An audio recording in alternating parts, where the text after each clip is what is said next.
Peace be upon you. Salam alaikum, people. Thank you. This is my fourth live stream, if Allah wills, and this is the beginning.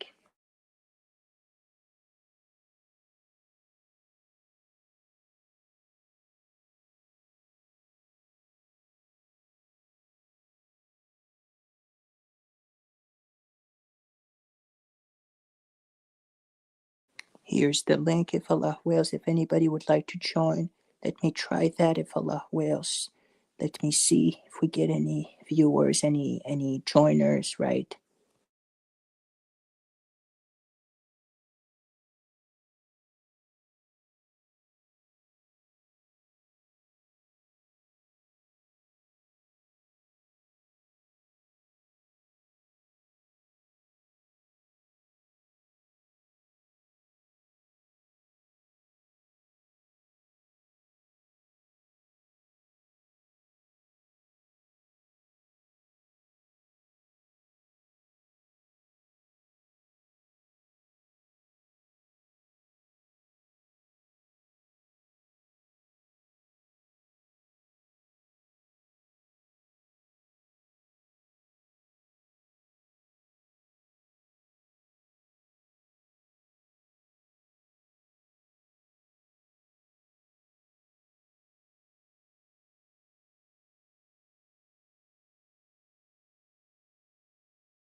So while we are waiting, if Allah wills, I will begin the stream by reciting some Quran, right? Because this is the best introduction, is the Quran itself, the book of God. So I will recite from chapter The Cow, Surah Al-Baqarah, chapter The Cow in Arabic, and then, if Allah wills, the translation. أعوذ بالله من الشيطان الرجيم بسم الله الرحمن الرحيم ألف لام ميم ذلك الكتاب لا ريب فيه هدى للمتقين الذين يؤمنون بالغيب ويقيمون الصلاة ومما رزقناهم ينفقون والذين يؤمنون بما أنزل إليك وما أنزل من قبلك وبالآخرة هم يوقنون أولئك على هدى من ربهم وأولئك هم المفلحون إن الذين كفروا سواء عليهم ما أنذرتهم أم لم تنذرهم لا يؤمنون ختم الله على قلوبهم وعلى سمعهم وعلى أبصارهم غشاوة ولهم عذاب عظيم ومن الناس من يقول آمنا بالله وباليوم الآخر وما هم بمؤمنين يخادعون الله والذين آمنوا وما يخدعون إلا أنفسهم وما يشعرون في قلوبهم مرض فزادهم الله مرضا ولهم عذاب أليم بما كانوا يكذبون وإذا قيل لهم لا تفسدوا في الأرض قالوا إنما نحن مصلحون وإذ قيل لهم لا تفسدوا في الأرض قالوا إنما نحن مصلحون ألا إنهم هم المفسدون ولكن لا يشعرون وإذا قيل لهم آمنوا كما آمن الناس قالوا ونؤمن كما آمن السفهاء ألا إنهم هم السفهاء ولكن لا يعلمون وإذا لقوا الذين آمنوا قالوا آمنوا وإذا خلوا إلى شياطينهم قالوا إن معكم إنما نحن مستهزئون والله يستهزئ بهم ويمدهم في طغيانهم يعمهون أولئك الذين اشتروا الضلالة بالهدى فما ربحت تجارتهم وما كانوا مهتدين مثلهم كمثل الذي استوقد نارا فلما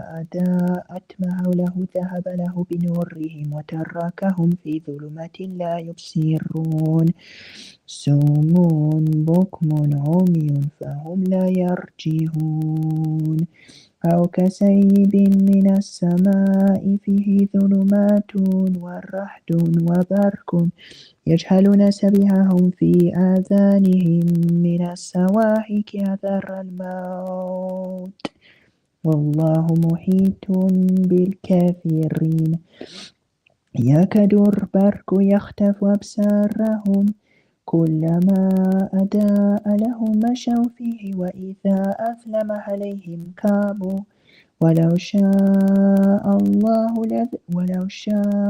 الله لذهب بسمعهم وأبصارهم إن الله على كل شيء قدير.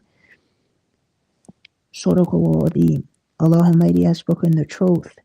So these were the verses 1 to 20, if Allah wills, and I see here we have Brother MK joining. So we will add him if Allah wills. In the name of Allah, Bismillah.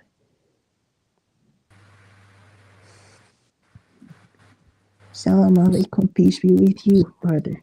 Thank you for joining. Alaikum salam. Can you hear me? Yes, I can hear you very well. Thank you, brother. Yes. Okay, very good. Thank you for joining. No problem. So yes, we were talking last time, and you're right. I was wrong, because we sometimes, yes, we think certain things, but we can't be, how could I say, we can't let our emotions, right, rule us. God, Allah, is the God, the one who legislates, and we have to obey, to submit. Allah says, do not say we believe, say we submit. Because when we are Muslims, we submit. This is what we do, and we have to obey. Yes, absolutely. Yeah, bro. That's what I was saying. Yes, and Brother Syed last time, I mean, it was a while ago, but he accepts some narrations, hadiths, and rejects, and rejects others. But yes, the prophetic way, the sunnah, we have to accept it all. We can't pick and choose what we like, right? We have to obey, because God says to us, obey Allah and obey Allah and obey the messenger, right? Ati'u Allah wa ati'u Rasul. Obey Allah and obey the messenger.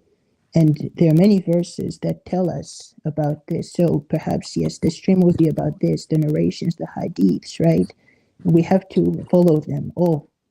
We have no choice. All the authentic ones, that is. I'm not talking about the weak ones, because there's a science, right? There's a whole chain of narrations, chain of transmission, and isnad, right? The chain of narrators, chain of narration. Not only that, there is a whole science about the chain of narrations that cost like 10 years to study. And then you know the basics. You know who Albani was? Yes. A very prominent sheikh, a scholar, a priest. Albani was a muhaddith. He was the top level in hadith sciences. He studied for like 20 years before he actually had the authority to claim whether a hadith was sahih or not. So he studies all the book of the Rijal of the Isnad. That means the men of the chain of narrations. And then he studies all of their dates of birth, and where they were born and where they traveled and when they married, even if the date of the marriage day, and that didn't go inside with where someone was, then the hadith couldn't be transmitted, so it wasn't sahih anymore. And that whole chain, that cost so long to study. And when he then declares a hadith sahih or not, he does this not based on feelings. He doesn't say, I find this to be applicable, the content of this hadith to be applicable or not. He looks at whether the hadith could have been transmitted or not. It's objective versus subjective. When Sayyid speaks, he speaks subjectively. He says, I don't, for example, the Prophet says, sallallahu alaihi wasallam, he said, when you have a stomach infection, you should grab a bowl and put in it camel milk and a little bit of its urine and then mix it together and then consume it. But only do this when you have a stomach infection, right? I guarantee you this Sayyid guy, he would reject it. But he would reject it not because he studied the science of hadith, not because he made an objective claim like, look, there is a hap, there is an open gap in the isnad, so this hadith couldn't have been transmitted. He just looks at the content and decides to play God, and he says, no, I don't accept it based on my desire. I don't think the Prophet could possibly say this. This is what constitutes disbelief, because you're making yourself equal to Allah. You're making yourself equal to God who legislates. You say, I know what God would legislate or not. You get me? Yes. So Yes, brother. Yeah, so when this hadith is transmitted, the rejection and acceptation is only based on whether the pillars of that hadith are valid pillars for the hadith to stand on. It's not about what's above the pillars, the hadith itself. It's not about the content. The content cannot be rejected or accepted because it's God who legislates. If you want to climb above the pillars and start looking at the content and start picking and choosing, now you're playing God. And this is basically shirk. You're associating yourself with God. So I know how to legislate. Oh my God. Oh yes, exactly. And the problem is that even these people can do the same with the Quran, right? They can start to pick and choose verses that they like. This is what Mujib does. So there's no point. There is no point in talking to him. He's completely closed. I can see it. For example, myself, a long time ago when I was a big jahil, I was really ignorant. You must have, it's obligatory for you to have the position, I can be wrong and I can be right. Everyone can be wrong and everyone can be right. Every single soul could be a liar or could be a truth teller. So you have to look, is this a reconcilable position to have? Is this reconcilable with logic and intellect? For example, when he talks about the Quran, he is not allowed to believe in the Quran.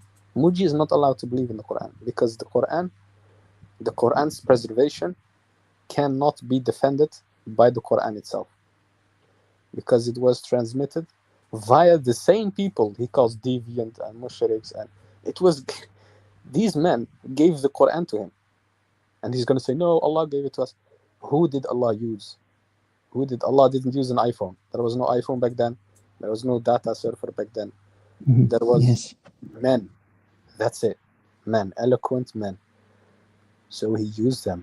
He planted the Quran in their hearts and he gave it to us. Now those men, he's going to call them mushriks, and they are completely insane. There is no point in talking to him. He is not interested in what could be true and what could be false. Listen, I am open to the suggestion that I could be false. I have no problem with that. Everyone must be like this. You must be like, okay, I can be false. This is why Christians, every sincere Christian becomes Muslim. It's inevitable. Because when he reads the text, and the text says, God does not change. And then in the lineage of the Bible, God suddenly becomes a Trinity. And God repents. The Bible says God repents. He makes a mistake and then it grieves him in his heart. This also defies the idea of God being all-knowing, because you cannot be all-knowing and then make mistakes. And the Bible says God makes mistakes and he needs a rainbow to remember. All this complete contradiction. So anyone who has a sound mind, he rejects the Bible immediately.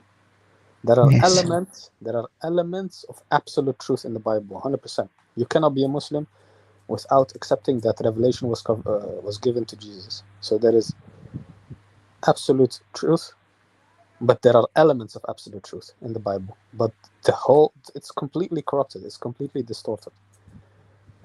Exactly. Yes, exactly. We have to go back to the evidence, and the problem is with these people who reject some narrations, it's based purely on emotional reasons. They don't accept the stoning to death, the execution of the apostates. So it's mostly just it's also ignorance. Appeal to and to because appeal to the disbelievers. Yes, completely. Yeah, that's what Muji does. He thinks you're gonna democratically elect a caliph. Like a bunch of disbelievers are gonna vote. Yani what? This guy. Islam doesn't have a problem with democracy, by the way. But it must be done by knowledgeable people, by Islamically knowledgeable people. Yes. I am not qualified to speak. When I step into a room with, forget the great scholars, even people like Muslim Lantern and those guys. He is higher than me, so I'm not allowed to speak when I'm in a room with him. I'm simply not allowed. So when there is a Islamically democratically thing happening, he should be speaking. I should be quiet because I'm a jahil. So there is a level of competency that's required. Look at democracy now. People vote because of how handsome a president is. Isn't that insane? You have women voting in America.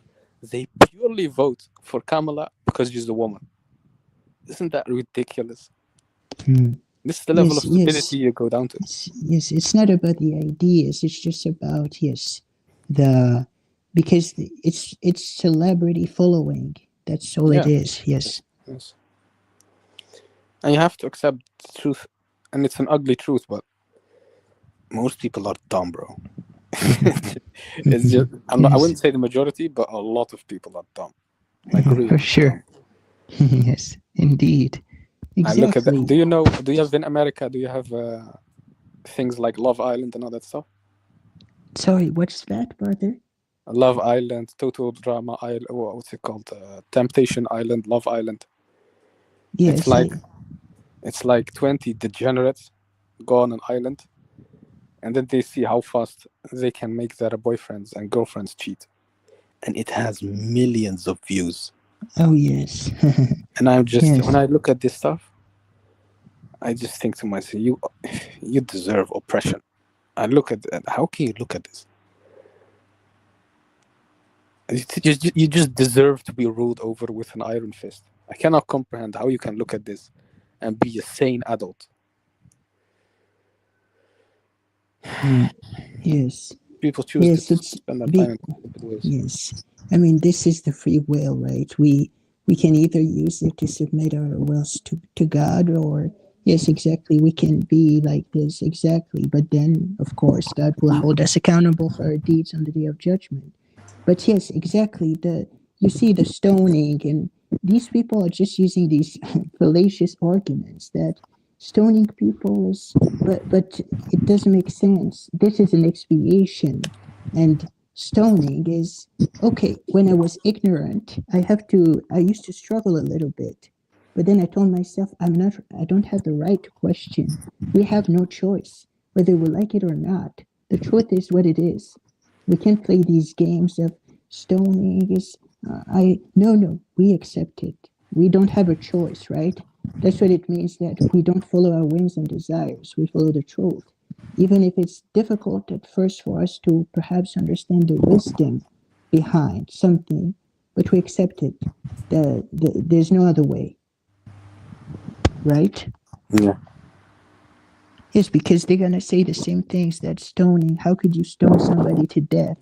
And I could say, but why do they sin then? Why do they commit adultery? And don't commit adultery. If you don't want your hand to be chopped off, don't steal, right? Don't do these Yeah. sins and you will be fine if Allah wants. That's all. Yeah, but then I'm sure That's they're all gonna it say we're takes. all human and all that stuff. Yes. And then again, there's a procedure, right? You don't stone people on command. Like in the Bible, it says to stone people for all kinds of sins. But in Islam, there's a real procedure. There's due process. There's witnesses involved. So it's not just about wild accusations. And even stealing the hand, chopping the hand if there has been theft. There's like what, like tens of requirements that has to be fulfilled. And if even look, even the thief, he can sit in a courtroom, and the Islamic judge will say, "Did you think it was yours?" If he says yes, then the chopping of the hand is not allowed anymore. Because he Oh, will I still get see. punished. He will still get punished. He will still get maybe Yes, a few lesser days in jail. punishment. Yeah, Oh, I maybe see. jail or a few lashes or something, but his hand won't be chopped off. Only if all the requirements are met. So, like tens. First, there has to be asked, "Did you think it was yours?" And he has to say, "No, I didn't think it was mine." So he intentionally stole. And then, are you poor? No, I'm well off. Do you have a medical emergency? No, I don't have. Like all these questions, you could basically, if you were the thief, just lie, and then you evade the chopping of the hand, and then you just go to jail for a few months. Yeah, and that's exactly, all the conditions have to be there. But these, when we look at America and other countries where the robbery rate is so high, and if you ask me, what do you believe that should be done with these thieves? I would say Islam is the solution. It's perfect. All praises be to Allah, Lord of the Yeah, worlds. it Alhamdulillahi Rabbil Alameen. has two We benefits. chop out their hands, just stop them, because if you think about it, they're gonna in the United States, for instance, it's a joke. Okay, it's prison for a few days and then back out on the street to do it again. They With don't better learn like connections, that. and then he comes out with better connections. Exactly. In prison, Exactly, because in the prison, there's the criminals, whole gang system. He comes out with even more criminal friends. absolutely, that's even worse. Exactly. So they come out as bigger criminals, worse criminals. Yeah, more And competent. exactly. No, like somebody said, they just want not to be caught again. They just try to improve in criminality and getting away with it. But in Islam, yes, it's very in Islam we deal with reality. It's a very straightforward. The punishments are straightforward because we do not deal with these, Disneyland, you know, fantasy And nonsense. even if it was fully implemented, you would see very few hands being chopped. Very few. Even though there could be a lot of thieves, one, the thief is gonna be way better at uh, only stealing from the rich. By the way, because the poor will not be stolen from. Oh, sorry. Uh, no, that's a fallacious argument. That could not be true because the rich are better guarded. But what I would say is that if he gets caught, he wouldn't go for a small price. He wouldn't go for just a laptop or just a television, which is like what, a few days of work and you can buy a TV. So it wouldn't be worth it. That's the first thing that will pop into mind. So you could say that it would deter people from stealing from the normal layman who's just an average income. He has an average house with average stuff and average car. It wouldn't be worth it to steal because if he gets caught, a way bigger price has to be paid. Hmm. And even the layman who doesn't understand Islam, he's just going to be afraid. And fear is also a very good deterrent for crime. Yeah, absolutely. Even if he doesn't know all the restrictions, he'll be like, I'm looking to get my hand chopped off. So let me leave. Exactly. Yes. And I would like to say also that, yes, it's an excellent deterrent, because if you think about it, the end justifies the means. That's what they say. But if they think that the cost will be their hands, they would be like, no, I'm not going to do it. And it protects society, because in the United States, for instance, and in many other countries all around the world that do not judge by Islam, we have a lot of issues, such as we have a lot of theft, right? The theft rate is very high, and you just have to buy a lot of, how could I say, security system, anti-burglar, just to be safe. So the victims are blamed, not the actual criminals. Yeah, but it's Hello, Mike. Hey, how's everyone doing? Hey, what's All up? praises be to Allah. Good. How about you? I'm hanging in there. All's going well. A little rainy today, but other than that, it's been a nice day. From what state are you, if you don't mind me asking? Florida, Tampa Bay. Did you encounter the storm or not? Yeah, we had some thunderstorms roll through. It seems like it just stopped raining. Did you pledge your allegiance to Israel? No, I have no allegiance to Israel. I thought the states could only get relief if they pledged their allegiance to Israel. I haven't heard that one. You haven't heard that? No. Even me across the globe have heard about it. You haven't heard? The state now has to be required to pledge their allegiance to Israel before they get relief after innocent people are completely destroyed by a storm. You haven't seen anything of it? No. I'll Google it right now. What? Are you in a cave or something? I don't think it's true, brother MK. I Bro, never look read it up. that. Look it up. Don't believe me. Look it up. No, I'm upstairs. There's the window behind me. There's That was metaphorical, whether you're a oak tree cave. and stuff. I'm not in a cave. That was I live in a metaphorical. house. I live at 12631 Frank Drive South, Seminole, Florida. You give me your address too. What if I can't find you? Yeah, if the Muslims want to come by and kill me, they're welcome to try. Come on, My No, door- it's don't not come allowed. this boogeyman fear. It's- No Muslim it's- is coming for you. It's yes. We don't. Yes, Islam is a religion of peace. Well, that's interesting. I was just on another channel, and three of the four rightly guided caliphs were assassinated. Right now, I mean, Omar was killed by a Persian slave because he didn't like his ruling about how much money he got to keep. But Uthman was assassinated. Ali was assassinated. When the Khawarij come into existence, I don't know if it's did they kill Uthman, or was it the Battle of Siffin where Ali made peace with Muwati? When do the Khawarij show up? Do you guys know? It is like look, it was an incident. I believe I explained already, but it was an incident with the Prophet where they were distributing wealth, and then he said to him, like, I'm paraphrasing, but he said, like, watch out that you're not unjust to the Prophet. So he said to him, woe to you for making such a claim against me. If I'm not going to be just, who's going to be just? Like, it was such a vile statement of arrogance. So he said to him, from these kind of people, there will come. He will leave a heritage. He will leave a way, a manhaj, a way of thinking. And this guy was called Khuwaisira, and from his heritage will be the Khawarij, and they will be young in age. They will be extremely arrogant. They will be ignorant. Like they won't debate. They won't engage in conversation.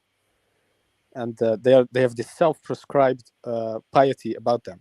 Like they're the chosen guys, and they recognize flaws in every Muslim, and they are just gonna be out here talking like they are captains of anything. So he said they will be the dogs. They will be the dogs of hellfire, basically. That's what he said. Right. Yeah, they're big on takfiring and whatnot, but that's an essential part of the religion, though. Did the Khawarij kill Uthman? You could say he's a Khariji, yes. If you kill Okay. a rightly guided leader, then you're a Khawarij. Yeah. Okay. So they didn't come into existence when Ali did a peace treaty with Muwati, whatever, Yazid's the first father, Muawiyah, بدو. to end the Battle of Siffin. Yeah, I'm not sure what the point is here. So because I'm just asking when did the Khawarij come into existence? in the time Was of the it- Prophet, they were there. Oh, in the time of the Prophet. Okay. Yes, it's not a family. It's a way of being. A renegade group, It's right? it's like Right. Yeah, sure. it's like a tumor. It's like a way of being. It's not like a family bloodline or something.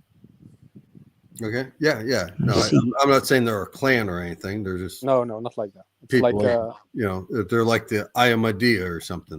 They have their own belief that is. yeah, it's called a manhaj, a way of being, a way of operating.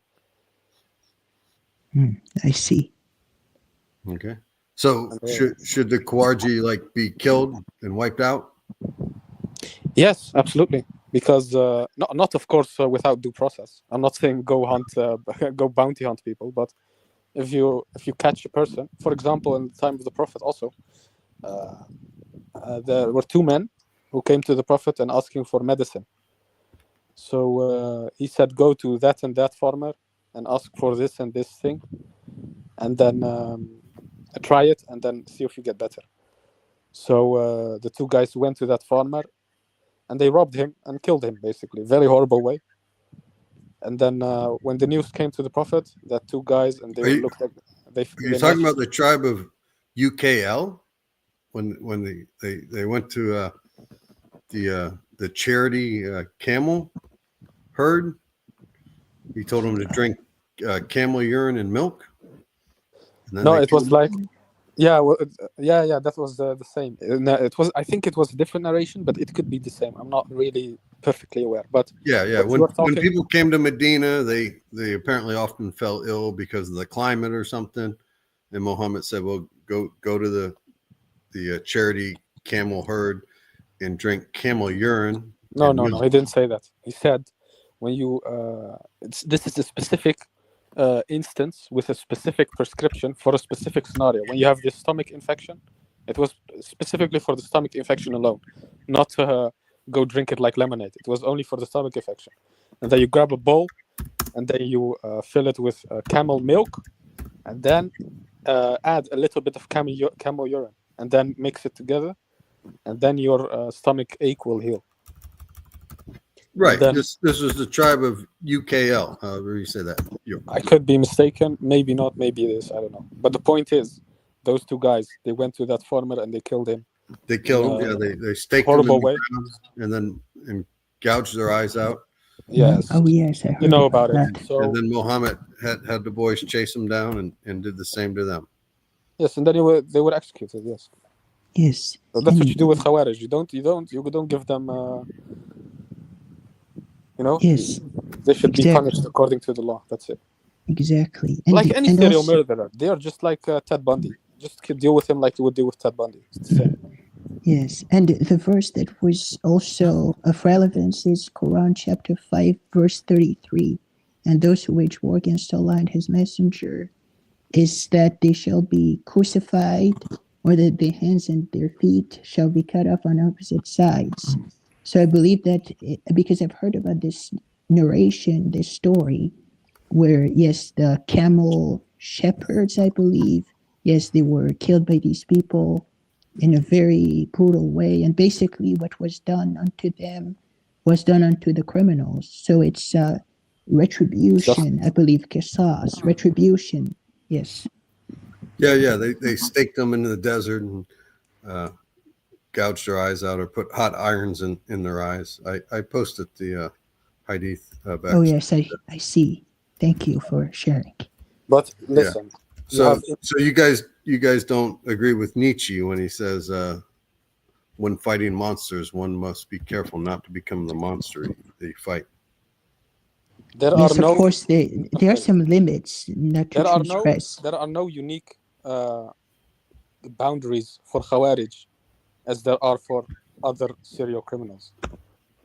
You deal with them the same you would deal with any murderer, but you recognize them from their way of thinking. But if they haven't committed any crime, you cannot go around kill them.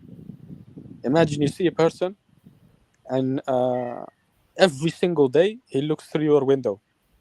Imagine you live on the floor, like, how do you say that in English? And on the lowest floor you have a ground house, and every single day he looks through your window, trying to see when you go out the house.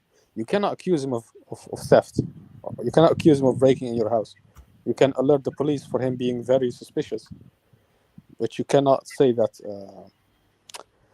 You cannot say that he's a thief. You know. So the same is with these people. When you have these Khawarij mindset people who think that they are these we have this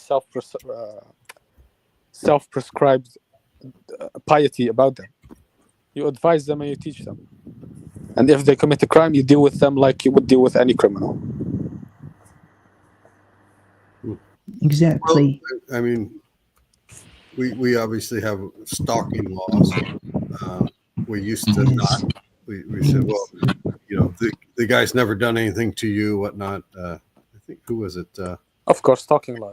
The girl in what was the sitcom with Coach? Her stalker ended up killing her, and we changed the stalking laws. You know, Yeah. it's kind of like as a little kid when you put your finger up next to your brother or sister and say, "Well, I'm not touching you. I'm not touching you." Yeah, it's exactly like that. Right, but we've come to realize if people are creeping around, there's something wrong. Yes. But still, you Lord- can then Lord- accuse him of stalking and then ask for a restraining order. You can do that, but you cannot You accuse him can't. of theft. That's the point. True, you can accuse Yes. them of theft unless they've actually stolen anything. Exactly. You can't get a right? restraining order and Yes. demand they Less, keep distance from you, even though they might not. But yes. it's funny that Lesser charges, loitering, and things like that. Yes, definitely. It's not. It's a felony too, But or have you, a crime. Mike? Have you looked up the Pledge of Allegiance thing? But that's not true because in the United States, people are free to support whatever country they like. Yes, whether Oh, bro, it was when the storm hit in America and the South. Then it came out that America required a Pledge of Allegiance for states to get funding relief if houses are destroyed by storm. You haven't seen anything of it. I never No. heard that. I've You never heard Mike? that either. Look it up, bro. I I'm on live the in other side of the Florida. planet. I live on the side of the planet, and I know about your country. Look it up. There's a lot of false information. There was insane outrage about this. Yes, but I think it's mostly nonsense propaganda, maybe because. Let me look it up for you and send the article in the link because All right. Yeah, post Yes, that. you I've do never that. heard this. I went to Catholic school my whole life, and we always said the Pledge of Allegiance, but you're not forced to say the Pledge of Allegiance. but not individually. Yeah, I'm talking about the state, the state itself. So you're saying like DeSantis would have to go and say Yes. the Pledge of Allegiance in order to get the government hurricane of the relief state. from FEMA? For Yes, we exactly. got hit by 2 hurricanes last year, Milton and Helene. But like last week there was something, right? Or last month, something around this month, last month in July somewhere. There was also a storm or a hurricane, something. Bro, Not that made impossible. landfall, I don't think. Look, I'm my, gonna. my sister's house got hit by a tornado in the early 90s during the No Name storm. It was a hurricane that happened outside of hurricane season. That's why it's called the No Name storm. But yeah, she wasn't made to bend the knee and make any pledge of allegiance for the insurance to kick in. Wait, pledge allegiance to Israel for funding. There was a weird law. It might have been about 8 or 10 years ago, where they tried to divest. Well, the BDS movement, right? BSD. What's the boycott, sanction, divest? The BSD movement where the Muslims were getting colleges and whatnot to take their funds out of any Israeli company, like what's the big the hummus in America. Do you guys eat hummus? Yes, sometimes, yes. It's Zabra. pretty good. Zabra is a big. It's actually half PepsiCo and half Israeli. I see. There's a whole like divest from them. Don't boycott them. Don't eat their hummus. Oh, yes. Can you hear I me? remember there were dates as well once. Yes, brother, we can hear you. And Ali, this YouTuber from the United Kingdom, he was telling people, don't buy these dates, don't buy these dates. Right? They were Israeli dates. Look, in the simplest YouTube search, I found you as a YouTuber who covered this story, like a few days ago. Just 1 second. It took me 1 second of googling. Right? Oh, yes. Yeah, It's in I see your link chat. back here. Yes, me too. I'm gonna try to pull it up without dropping out of here. And I'll mute myself so we don't get over talk.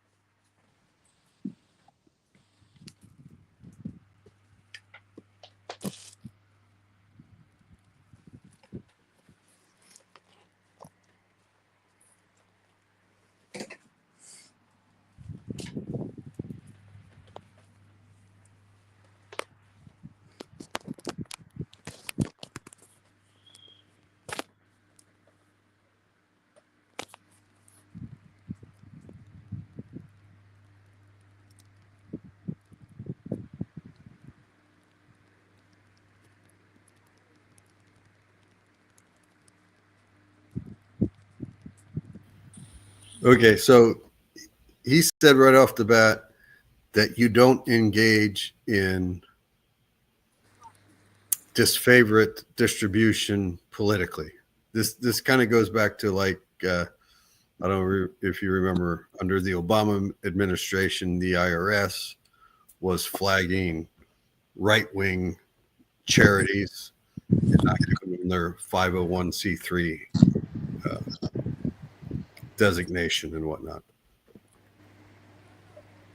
Do you know the guy? He's called Nick Fuentes. Do you know him? Yeah, I know who Nick Fuentes is. Yeah, he's considered a white supremacist. I just watched a video of him pushed some woman down his stairs and pepper sprayed her or something. Yeah, that was like half a year ago, 6 months ago. But he also covered this story like a few days ago, and he went insane about it. How do you not know about it? This is insane. I live on the other side of the planet and I know it. Yeah, no, I my algorithm feeds me mostly Islamic websites. It's a sign you're gonna become Muslim, brother. That's what they claim, but I'm pretty sure I won't. I don't care much for Islam. Why not? I don't like the hudud. I don't like Sharia. I like to drink. I'm drinking vodka right now. Regardless, if you're an alcoholic, you can still be Muslim and alcoholic. Yes, I don't fornicate as much as I used to, but I still try every now and then. That also doesn't excommunicate you. Zina? Yes, that's true. Oh, I don't want to get 100 lashes. That's No, for but sure. that doesn't excommunicate you from the. Do you know what requirements have to be met before lashes Yes. are gonna take place? Do you think Man. random dudes are gonna walk up to your house and start lashing you? One would hope It not, doesn't but, work like yeah. that. I mean, No, we it won't. we won't saw the happen attack like on that. Mount Sinjar in 2014. I mean, For every quote unquote Muslim attack, I can quote you 100 Christian attacks. sure. The Christians are very bad with their attacks as well. But So are the atheists. Or Jews. There was like a few months ago, a Jew, he crucified 3 priests for blasphemy. Have you seen that? No have news not. coverage. I have not. Almost no news coverage. A Jew, he ran into a few churches, and then he killed like 2 priests for for preaching. That's unbelievable. But I mean to say No. that, yes, brother. That's what you would call yes, the Khariji in Islamic yes. countries.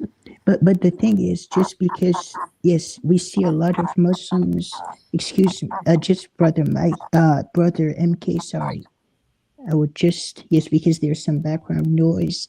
But yes, there are many requirements, and in the United States, in any case, there for now there is no flogging for now.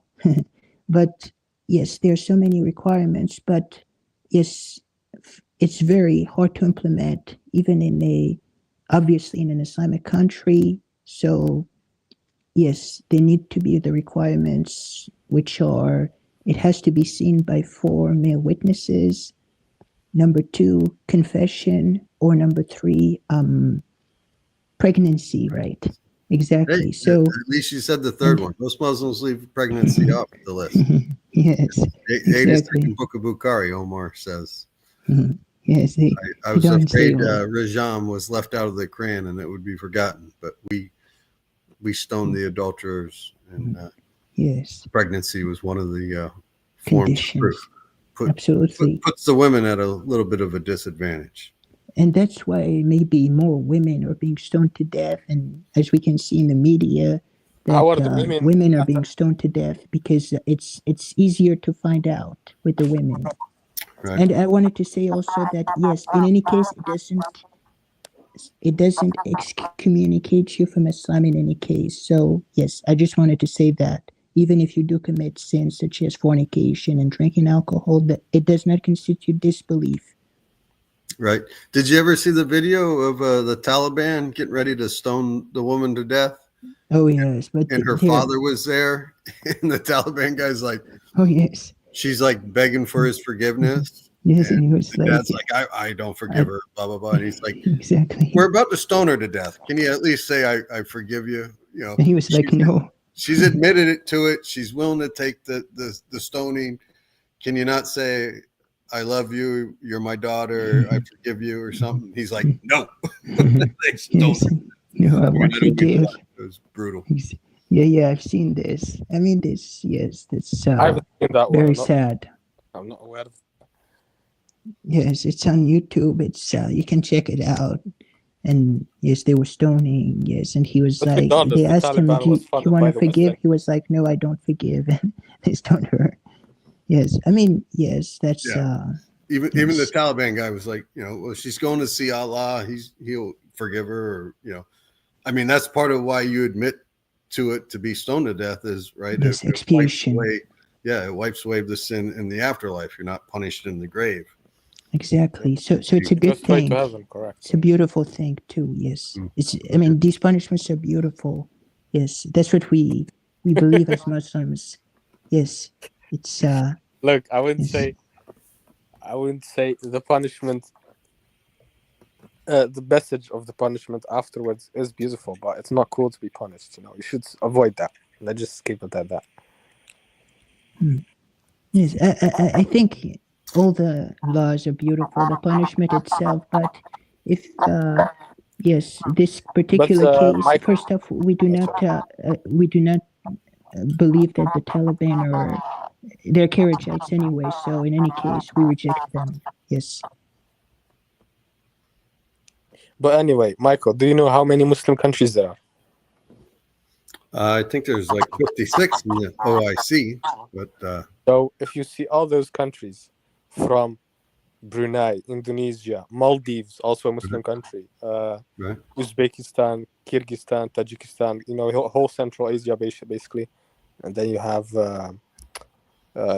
Chechnya, Dagestan, Bosnia, Morocco, Mauritania, all these countries. None of them are being reported about all these insane incidents. It's always it's all a coincidence that it happened to be the countries where constantly governments are overthrown in Afghanistan and Iran. Could it be some kind of propaganda where coincidentally they try to make you hate those countries who happen to have a lot of natural resources that they just would like to, you know, they don't want to do anything with it, right? Well, I'm a bit confused about your question. Could it be some obviously. propaganda that you're absorbing? Okay, so you're saying like Iraq didn't just lower the minimum age Iraq, of marriage, Iraq was ruled by Saddam Hussein. right? Not saying Right. he's a good guy, absolutely not. But he Right. was not as evil as they portray him to be, and definitely not as evil as America. That's a fact. Well, So he wasn't was a the same. Ba'athist. I mean, he was a Ba'athist, right? His son. There's reports of where, I mean, he may have tried to kill his own son, right? Was it Usaid who had his car blow up one time? And What's a Ba'athist? the Ba'athists, Yes. it's a political movement out of the Middle East. They're big fans of like Stalin, Baath.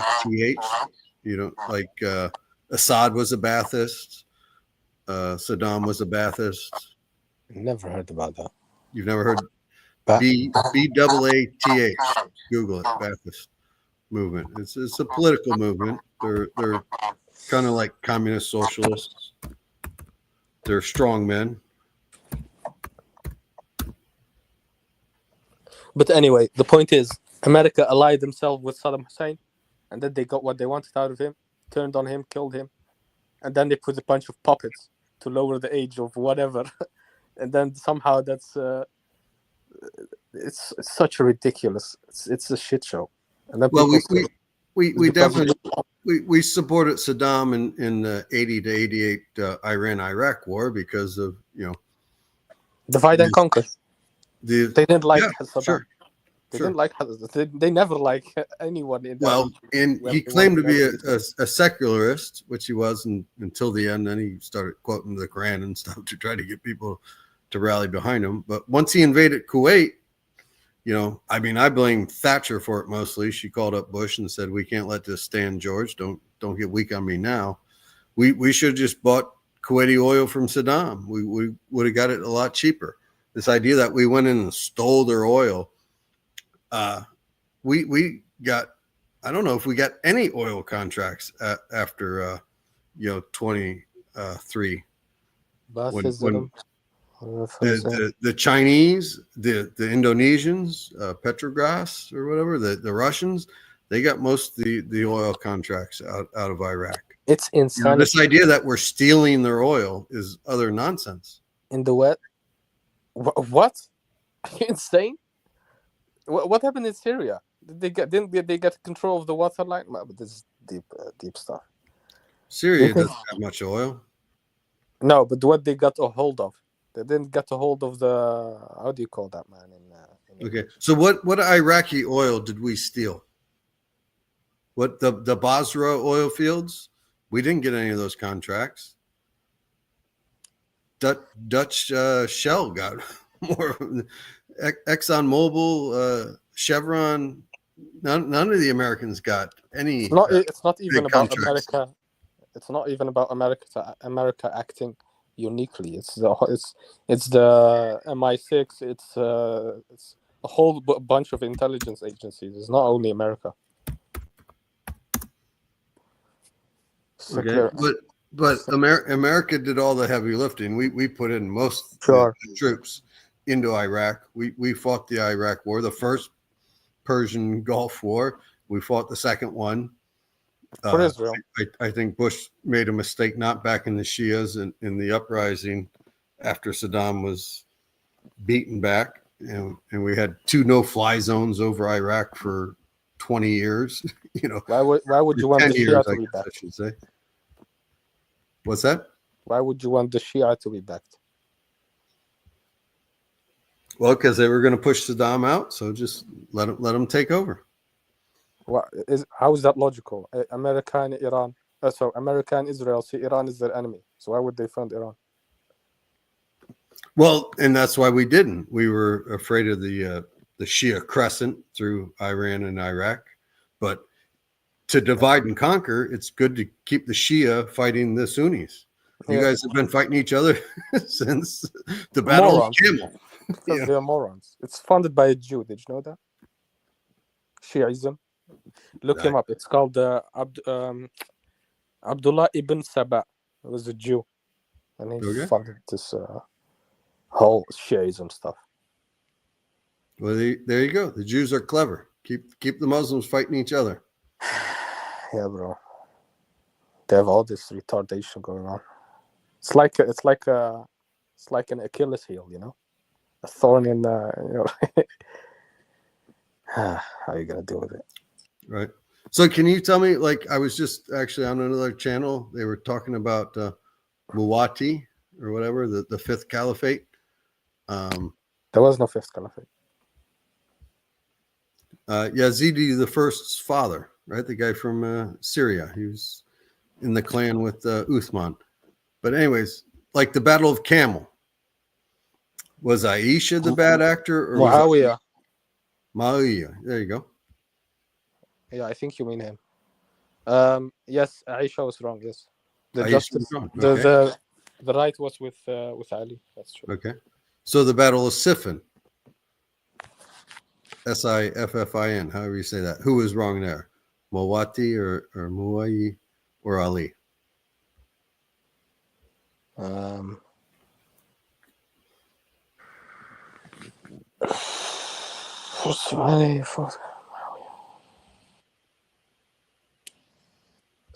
Yeah, that was the battle of Siffin. That's the battle we're talking about between Ali and Muawiyah.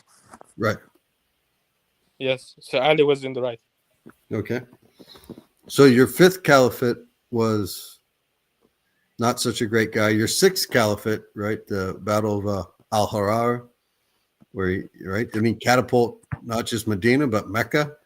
I think he broke the Black Stone, right? Is Yazid the first a kafir? Well, the battle of Medina was over.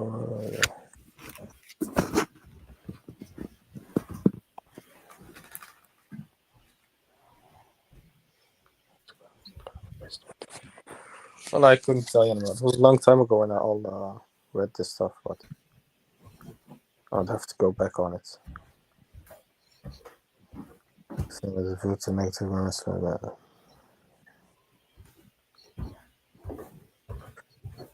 And the tensions between the Umayyad Caliphate. Yes. It was unfortunate, basically, what happened. But I couldn't give you all the intricate details about how, what, in what time, and what place, and all that.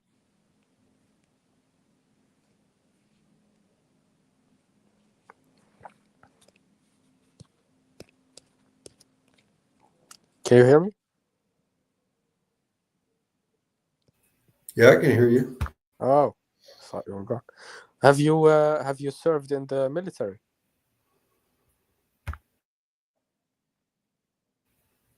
I don't hear you, by the way. No, I was not in the military. Is it true that in America, like a lot of people, when they are stuck financially at life, they join the military, and then after they have served like 10 or 15 years, then they get lifelong aid, basically? Is that true? If you do 20 in the military, yeah, you get a great pension. That's it, 20. I think you get maybe 80% of your salary for the rest of your life. Same you with have to like cops and firefighters. For only 20 years? Yeah. If you go in the military at 18, you can be retired at 38 and live out the rest of your life pretty well fed. So you have to do no job in your life ever again? Correct. Many of them, though, then go into like the post office, or like I said, they become police or something. They're called double dippers. They get their pension and another salary, and they make a pretty good living. Yeah. You just got to do 20 years. Did you just have to survive the 20 years? Yep. My dad wanted me to go into the Air Force Academy, and I probably should have, but I didn't. I don't like being told what to do, so I didn't. What have you done as a work? Oh, I've done several different things. My last job, I managed a warehouse where we imported flooring. I did data center design. I've worked in a mailroom for the city of St. Pete. Fluorine, is it like a chemical or what? Or... Flooring, like, hardwood flooring. Oh. LVP, luxury vinyl plank. Interesting. And you made a good living off that? Yeah, I did all right. Made 60,000 a year. Nothing to write home about or anything, but That's still stable.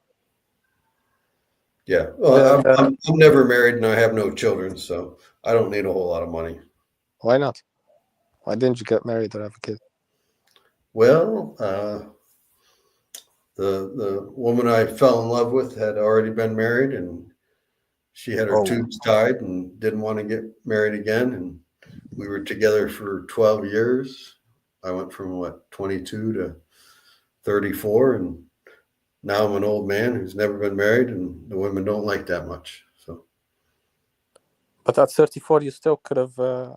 34 is the prime of a man's life. So you still could have gone for another woman, a younger woman. Yeah, you're right. 5-year-old, and then you could have had a kid. I could have, but Allah did not will it, I guess. He didn't plan one for you. Sure. But you still could have. How old are you now? 60? 55? 56. Yeah.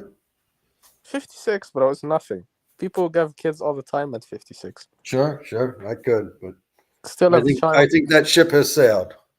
No, bro, you shouldn't think like that. 56, but maybe I should take my shahada and get me a Muslim woman who wants to stay home barefoot and pregnant. No, not barefoot. That's the Christian concept. No barefoot stuff. All right, wearing sandals. You can ask her to wear anything she wants, bro. If you want her to wear shoes, sandals, flip-flops, doesn't matter. Well, we're in Florida. We wear a lot of flip-flops, so yep. No, but that's a serious option for you. Take your shahada, ask the mosque to make an announcement. There's a beautiful revered brother who would like to get married to a 40-year-old woman. That's it, bro. 60 years is nothing. There you go. You have a kid. Fat, bald white guy looking for a 40-year-old woman. What's wrong with a white guy? Nothing. Nothing's wrong with being white. So, it's okay to be white. Don't believe this propaganda, bro. There's nothing wrong with being white. White is right. White is the supreme race. You have to understand that. You are the Aryans chosen race. You are the Aryans. If I would be white, I would have the craziest confidence. Nobody could tell me shit. I would just say, listen, I'm white. What are you going to tell me? Yeah, you best be careful if you're in Europe, man. They'll come knocking at your door for that. Nah, man, this is propaganda. Nobody comes knocking at your door. Only if you talk about the Jews. Did you not see the 60 Minutes thing on the Germans? No, but Germany is completely gone. They have this eternal guilt about them. That's so true. They will go after you, but they got some serious white guilt. Yes. But the Netherlands doesn't have it that much. Belgium doesn't have it that much. France a little bit more. But they are justified in having that. I'm not gonna lie to you. The French and the English, every bit of white guilt, they deserve it. English not so much. I don't know why the English have it. Irish don't have it. Hungary, Italians. It's only basically, if white people would have it, I would give it only to the French and English. But Scandinavians are not shouldn't have it. Also. Well, I think Leopold II, right? The Congo, the Belgians. Oh yeah. They got white guilt on them. Obviously, the British for the Empire. I didn't realize. Yeah. I'm sorry, I interrupted you. Go on. That's all right. I posted a link backstage on the 60 Minutes thing where the Germans are knocking on the doors, kicking in your door if you say something they don't like.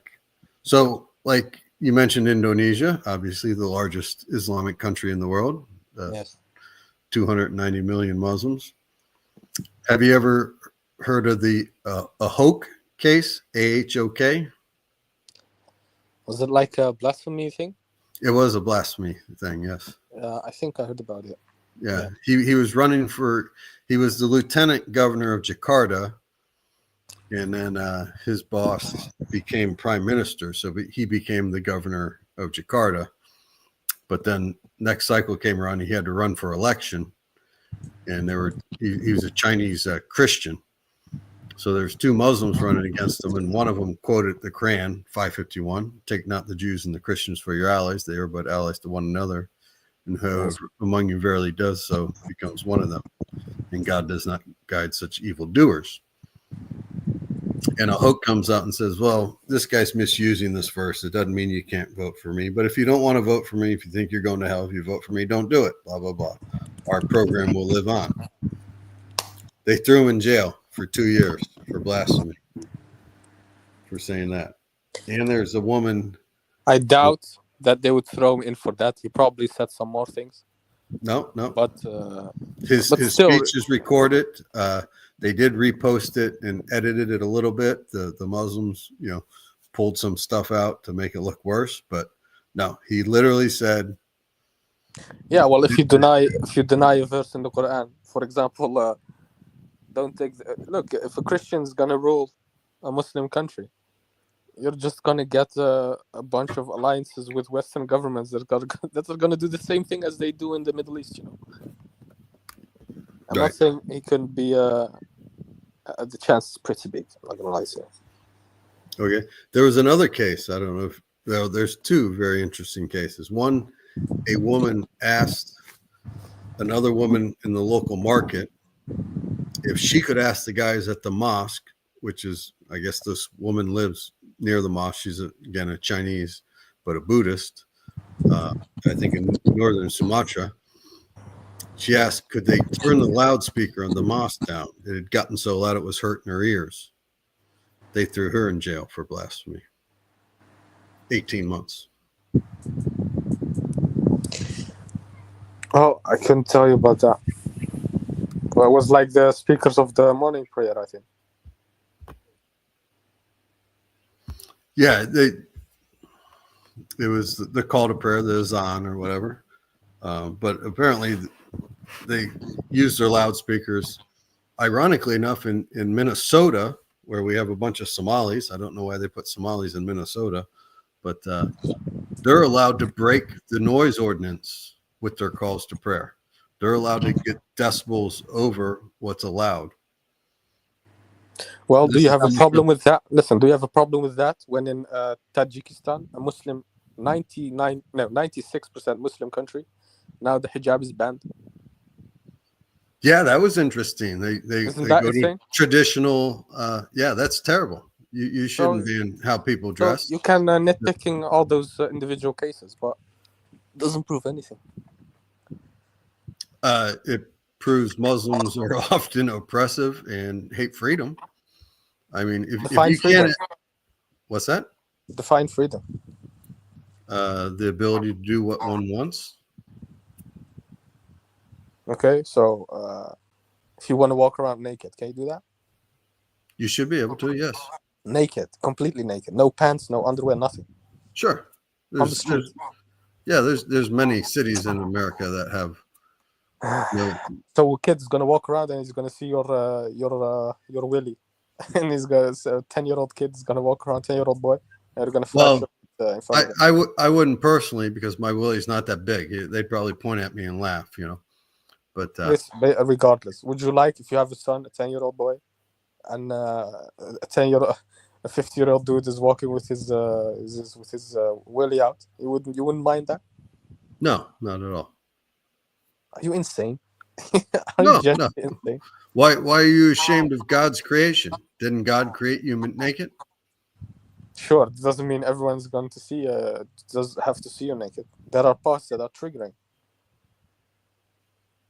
I don't know why a child who sees a naked person would be triggered or anything.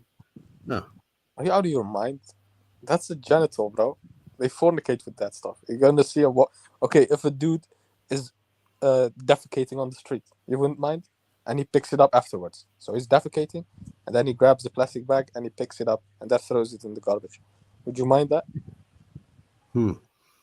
Well, yeah, he would have to like pressure wash the area off before. Yeah, defecation it's No. bizarre that God created the digestive system the way He did. I find it miraculous. You eat food and your body somehow manages to nitpick all the good stuff and then dispose all the useless stuff. But Don't you find that majestic? no, diseases spread through defecation, cholera, and other things. So I put it in the toilet, not on the street. When did the toilet come into existence? Not before There humans. have always been some kinds of toilet. No. Of course there has been. Bro, a few No. There has always been. Dude, there's like a whole thing on how after the Civil War, I think it was Rockefeller sent like people down to the South, to the American South, right? And to look, he thought there'd be a huge economic boom. And one of the things they reported back was these people seem like they're very lazy. They don't have a lot of energy. And then they came to find out like a lot of them would, poop by a tree. And then like ringworms would come out of that and get into you and cause disease. And it makes you, run down and not very active. And dude, for most of human history, humans have dealt poorly with sanitation. The Muslims never had problems with defecation diseases and all that stuff. Well, it's because you guys thought jinn lived in the toilets, so you didn't go near the toilets, which is not a bad germ theory by Muhammad, but not really. At all. We are obligated to wash ourselves 5 times a day. Yeah, that's true too. Who is it? Michael deGrasse Tyson does it. There's a video of him talking about how the Muslims washed, and yes, cleanliness is next to godliness. It's not unique to Islam, but they didn't actually understand your own feces is a problem, right? Don't eat where you shit. Is a common saying nowadays. The Muslims didn't have a problem with it back in the day. But sure, the other nations around the world could have. I'm not denying that, but just saying, India doesn't do very well right now. Yeah, no. I mean, Modi's toilets over temples is a good idea. Or have you ever seen like the TED Talk where the guy talks about their, they have these, more or less septic tanks. They're not really tanks, but just like a pit. And the Hindus won't build big ones, or they'll build really big ones because they don't want to clean them out every 5 years, right? You got to get the shit out of there. But they won't do it because they're, not Dajalis, not untouchables, but they're higher rank. They're Brahmas or whatever, right? Who invented that caste system? The British. Yes. Isn't it insane how everything goes back to the British or French? How can you be so dumb as a population to fall for a caste system? And based on skin color also. Yeah, I'm not sure that's true. I think the British actually tried to eliminate the caste system. No, they in place. What was it? 1837. They tried to eliminate sati, SATI, or is it SITA, where the widows would throw themselves on the funeral pyres of their late husbands. And then die alongside that husband. And die alongside them. And that mostly came out of what happened was when they were forcing women to marry these guys. What do women do? How do women get rid of husbands they don't like? Poison their food, right? So when the guy dies, then it's like, okay, you got to throw yourself on the funeral pyre now. So it's to prevent, the women from poisoning the husbands that they don't like. That's crazy. Like if he dies, you die too. So stop poisoning your husbands. But wasn't Muhammad poisoned by one of his wives, the Jewish one? Not the wives. It was the Jewish tribe that attacked him. And then he got poisoned, yes. But he was with 3 companions, 2 or 3. and it was an instant poison. They both died immediately. Is that where he spit the food out? Only the Prophet Muhammad, he survived the poison. Right. So he ate the food, and then God revealed to him that it's poison. Right. And then 2 of his companions died. And then God said to him, keep preaching your message, God will protect you from the people. And the Jewish woman said, if he is a true prophet, then he wouldn't die by my poisoning. And he survived. And then 3 years later, he died. Right. Poison goat. Yes. Do you have any close relatives, though? Brothers, sisters? I have 2 brothers and I have 2 sisters. Nice. Good. Great family. You come together often, or? Thanksgiving, Christmas, all those pagan holidays. That's my parents are just now broken down. Dad, they're going in the old folks home. So I've been helping them move out of their house. They got it listed. You want to buy a house in Seminole, Florida? I'm looking to see the fascinating ways of America, but I don't know, man. Florida, that's dangerous. I hear there's a lot of people from a specific skin color doing a specific thing. Oh no, we're all right. Our Negroes are Really? fine. Or that's California. Sorry, California is where all the gang banging stuff goes on, right? Yeah, that's California. I mean, you probably don't want to be down in Miami or anything. Here, you can buy my parents' house. This is the house I grew up in. I posted a link on Zillow for you. Zillow. Let me see. I'm afraid I'm gonna exit the call if I open the link. Do you think that happens or not? I'm on my phone, by the way. Oh well, then yeah, don't mess with it. You could copy, and I don't know if you can pull up another window on copy link. I'll do that exactly. I'll open another window, and then let's hope I'll stay in the call. Yeah. So like I was watching your guy here with the American flag in the background and the little glasses about FEMA. Go to Nick Fuentes' stream and you'll see about it too. It's like definitely 100% in the month of July. So if you watch all the July streams, you'll see about how he covers it. He goes absolutely insane. Says now America has to pledge allegiance to Israel for a storm. Not even a foreign attack, just a storm. And they have to pledge allegiance to Israel. Insanity right there. Okay. Zillow. So, nice house, man.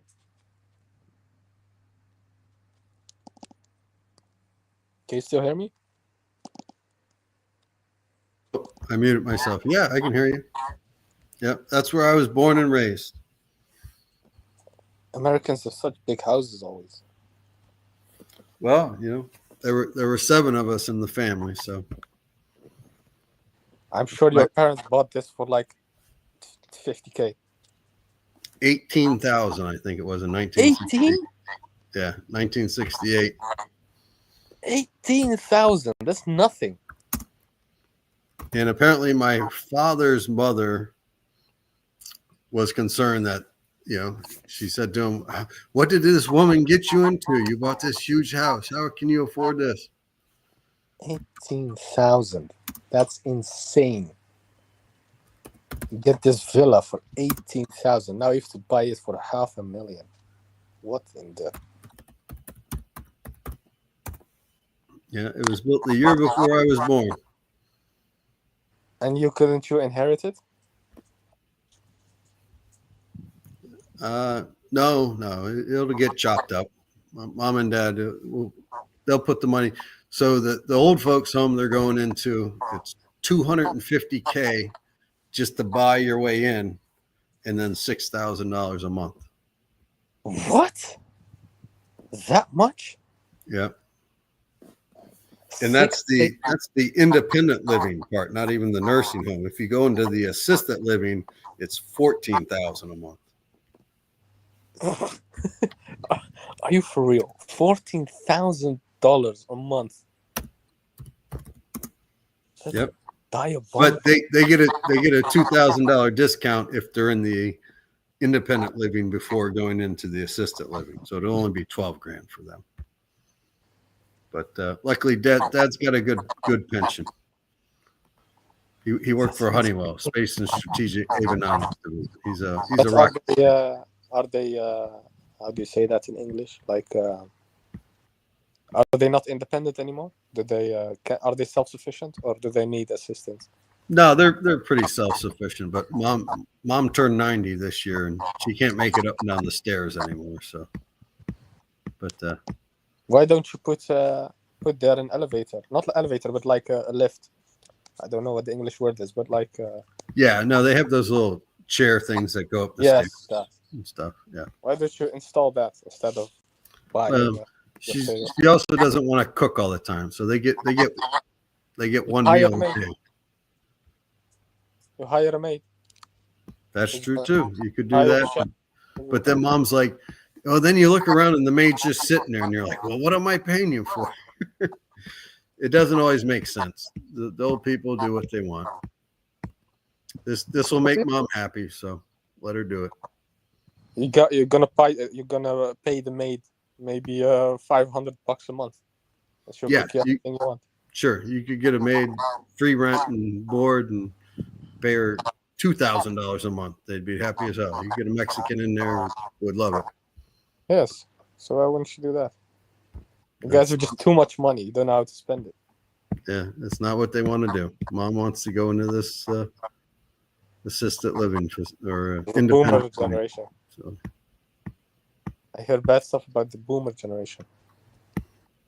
yeah, well, they're not boomers. You know, they're pre-war. I'm not sure what they're considered, but they. 90. Oh yeah, so 90 years. That's Yeah, Mom was born in 35. Dad was born in 38. So they lived through World War II. Yep. They saw the war. They remember the Depression. From all the way from America. Or Yep. did they later on move to America? They're from Wisconsin. They grew up in Wisconsin. It was. Did your father's father? So did your grandfather serve in the war in Germany? He did. He was in the He fought 20th. against the Nazis. He did. The Battle of Munich was the only big battle he was in. He was in the 20th Armored Division. Did he get injured? I think he has a Purple Heart, but he said it was from jumping under a Jeep, like he scraped himself or something. A Purple Heart? Yeah, Purple Heart is like the reward or like the medal for being injured. Oh, in American military, the Purple Heart is. But did he have an injury, like missing a limb or No. a shot wound or something? No. He was in a tank that had a bulldozer scoop on the front of it, and he said there was one time they were the third tank. Normally they were up front to push stuff out of the way, but he said for some reason, they don't know why, but they were the third tank in a German 88. The it was anti-airplane thing, but Rommel turned them as cannons and used them as anti-tank weapons, 88 millimeter. And it shot the two tanks in front of them. He said they started putting up smoke and backpedaling, and they put the bulldozer scoop up, and they got hit with one shell that went through the bulldozer scoop. It was about 3 inches of steel, but punched a hole in it, but didn't kill him. So that saved him. But it did touch him, damage him? Yeah. He said shook the hell out of the tank, and they ended up having to push the two tanks that were in front of them off they were on a mountain ridge going up into Germany.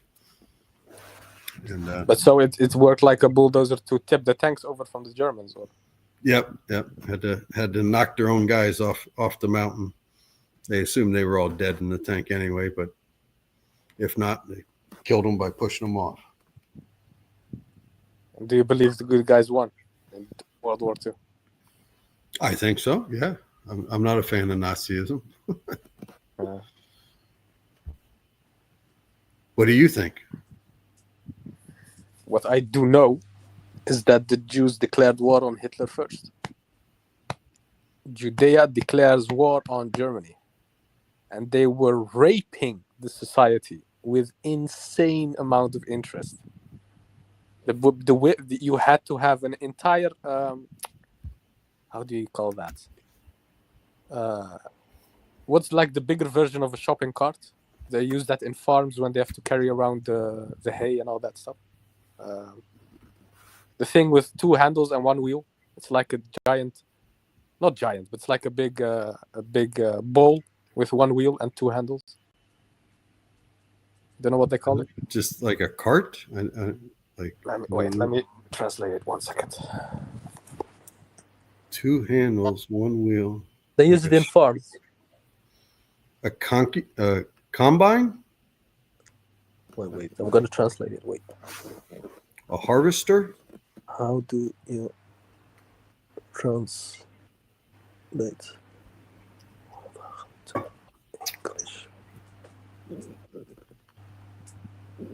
Yeah, harvestman. Yes. It says harvestman here. Yeah, I mean, there's. They had to carry that and that's full of money to only buy a loaf of bread. Sure, yeah. The women were prostituting themselves on the street and all that stuff. There's a video of a rabbi. He explains this, and he, in order to not come off like a traitor to his Jews in the congregation, he says, "Look, I'm not saying he's right. I'm not saying that." And then he explains like basically Berlin was what LA or Miami was times 10. It was complete bestiality, transgenderism, complete degeneracy. Right. All those were owned by Jews. He says this. He says everything was owned by Jews, and the interest rates were all increased by Jews. And then they started war on him because he wanted to erase the interest. And then he said, "You know what? If you want to declare war, you're gonna do it the right way." Sure. I mean, the joke was, in Berlin, again, like I said, my parents, remember the Great Depression. America had the Great Depression, inflation. The joke was you don't order a steak well done, the price will triple by the time it gets to you. They actually had stamps where they didn't print the denomination on them because postage would go up every day. But that was a worldwide economic depression from all sorts of reasons. Coming out of the roaring 20s when the stock market crashed in 29, that sent the whole world into an economic tailspin. But what does that mean? What you just said? They don't put denomination on it. What does that mean? It's that the price of postage could go up within a day. By the time they would print the stamp, right? Like back then, postage would have been like 2 cents or something. But it could go up to 3 cents. Like I don't know where you're at, but in America, for some reason, our gas is still, $3, 4 cents, and 9 tenths, right? Yes. So gas used to be. They would increase it by the tenths of a cent, right? So if a gallon of gas was 5 cents, if you moved it up to 6, that'd be a 20% increase, right? So they actually moved it up by tenths of a cent. And I don't know why we still have that because obviously gas is $3. You move it up a penny or 10 pennies, it doesn't matter that much. It's not a huge increase percentage wise, but so the same thing happened during the Depression, right? How long did the Great Depression? But Hitler fixed it immediately. Within a few years, even the rabbi says this. He says it sent us into an economic. It sent Germany it was an economic miracle. Sure. Everyone was then rich and everyone flourished. I remember my dad saying that to my one nephew, like, well, everything Hitler did wasn't bad. And my nephew's like, really? We're going to have this discussion? Do you believe he killed 6 million? If you put everybody in the army, you put everybody to work. If you start building roads so your tanks can move and stuff, it can be economically. Do you believe he killed 6 million? Did they kill 6 million Jews? Probably. Yeah. Yeah, they killed a bunch of them. Come on, man. They killed 300,000. They didn't kill 6 million. That's a hoax. Okay. I've never really looked into what the demographics of Germany would have been if they're in. Obviously, they shipped the Jews in from Poland and stuff. I don't know if you've ever seen the movie Conspiracy. It's pretty interesting. But it didn't kill 6 million. It killed 300,000. Yeah, I mean, there's only 15 million Jews today. So yes, and there were also 50 million during the Germany war, World War II. The number literally didn't increase in millions, or decrease in millions. He killed hundreds of thousands, but he didn't kill millions. Impossible. All right, again, I've never really looked at it. That's certainly a possibility. Do you have an email? I'm gonna send you some links. Sure. What's your my first and middle initial, Michael Joseph, and my last name, Malzahn @gmail.com. MJMALZAHN @gmail.com. MJ Malzahn @gmail. I put it in the chat. Can you see if it's correctly spelled? Yep, that's it. All right. I'm gonna screen that. I'm gonna save this. And that's a German name, by the way. Malzahn. Yes. Malzahn. Yep. You speak. Your grandfather spoke German. My grandfather did speak German. My father does not, though. I remember asking him one time when I was 12. I spent the summer up in Three Lakes, Wisconsin, with my grandparents, and my grandfather was speaking to my step grandmother in German. I'm like, how come Dad doesn't speak German? He's like, well, after World War I, the Germans in America stopped speaking German in public and even in the home. Yeah, that's crazy. Yeah. They didn't want to be seen as the enemy. Yes. Have you ever watched Ken Burns? You know who Ken Burns is? No, I've never heard of him. He's a documentary guy on PBS. He did like the Civil War, but he does a documentary on Germans in America. And I didn't realize that the German triangle in America is St. Louis to Cincinnati to Milwaukee. And the documentary, he says, like in the late 1800s, if you wanted to do business in St. Louis, you would have had to speak spoken German back then. There were so many Germans. Yeah, it's primarily Germans and Italians and Dutch people, I think, in America that moved to America. No? Yeah, we got a lot of Irish during the potato famine. And the Irish came over. But yeah, the Italians. There was a German wave. You know who sent food late to 1800s. You know who sent food to the Irish? When there was a famine? The Ottoman Empire. The Ottomans? Okay. The Muslims did. Because the English were starving them to death. And then the Muslims were sending them food. Yeah, the potato famine wasn't really much of a famine. It was the English were taking the food from the Irish. Yes, isn't that insane? Yeah, it was a man-made famine. So I also don't believe this white people must band together and then the whole world will be fine. White people have been fighting for ages. I also don't. Look, I definitely acknowledge that there's some anti-white propaganda going on. But some people just go to the opposite extreme and believe that the whole world will be a paradise if it's all white people running it. That's just complete garbage. That's total nonsense. Have you been on the Fachiz's channel? Fachiz? Who's that? Yeah. He's a Black Canadian. He sounds like he's from the American South, but he's in Toronto, apparently. He Do I banned me. spell his name? I'm going to pull up a link hopefully here for. Fachiz. Yeah, it's like FEACH. Easy. EZ. Fachiz.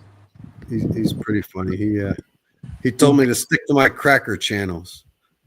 Damn it. He used to let me on. He seemed like a nice guy, and then I guess I pissed him off somehow. Brother Nafid. But I don't see the. Is it Feature Studio? The pink profile? No, that's what popped up when I searched for it too. It's not that. I see this black guy with a beard. Brother Nafiz on Isa Abu Isa. Is that him? Yeah, The features with the white profile picture. Yeah, he definitely has a beard. He usually says "Welcome, haters." He does like an homage to Malcolm X. Is he a Nation of Islam thing? I don't think. No. I think he's a Sunni. I think he's more. Malcolm at the end. And Malcolm converted to Islam. Converted to the real Islam. Because this Nation of Islam scam is not real. Yeah, I mean, it's pretty funny. Like, who's the founder? Fawad or something? Fawad, the guy from Detroit. He claimed to be Allah incarnate. Yeah, a prophet and an incarnation of God, both. Yeah, he's not just. It was Superman. And then the most honorable Elijah Muhammad carried on. Now you got the old Farrakhan there. Yeah, wasn't it Elijah Muhammad that started Nation of Islam? No, there was a guy before him. Oh, I thought Elijah Muhammad started it. No, there was a guy in Detroit. I think his name is like Fawad or something. He's just a black guy out of Detroit, like in the 20s, in the 1920s, I think. Those black guys are now also claiming to be Moors in America. Start stealing homes. They say we are Moors. Have you seen that? Oh, no, the Moors, but yeah, that's from North Africa. What was that movie? Did you ever see the movie True Romance? No. Dennis Hopper gives a speech to Christopher Walken about how the Italians are, and he uses the N-word. I best not say it. And he said, because the Moors conquered you guys. You're Sicilian, right? He's like, you're Sicilian. The Moors conquered you guys, and the Moors are Africans. So you're Africans. And then he shoots them.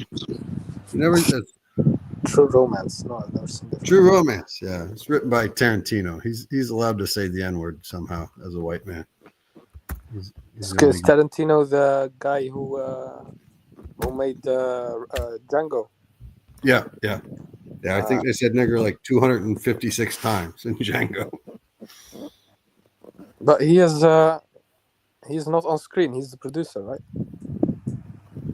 He does some acting. He's like he was in Reservoir Dogs, which he wrote and directed. Quentin Tarantino. Yeah, he's got kind of a little rat face. He's got a weird little mouth. It's a very inverted face. Yeah, he's got like his mouth goes in weird a little bit. Wouldn't be a movie star except he wrote himself into things. But, yeah. So he wrote himself into scenes where he can say the N-word. Well, like he was in Pulp Fiction. Is probably his most famous movie. Reservoir Dogs, he's in. True Romance, he only wrote. I don't think he directed, but a lot of them he wrote and directed. Yeah. He was the guy when. Did you ever see Pulp Fiction? That was with with Samuel Jackson, right? Yeah, Samuel L. Jackson and John Travolta. Travolta accidentally shoots the black guy in their car, and they go to this guy's house, and it's Tarantino's character.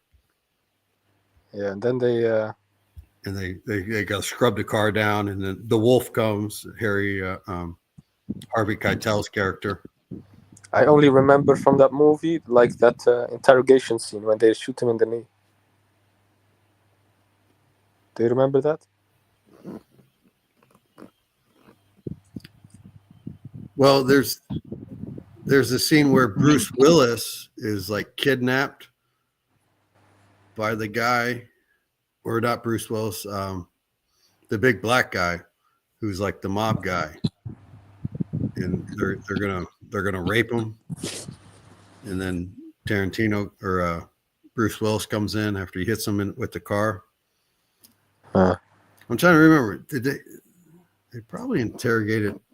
Yeah. So the black guy. So they have a briefcase. They're going to get this briefcase, and that's like a whole thing of they open it at one time, and there's like a shining light out of it. And some people say it's the one guy's soul. But yeah, it jumps around like chronod, in time. Like one thing's happening, and then another thing's happening. It jumps around. But yeah, shooting somebody in the knee.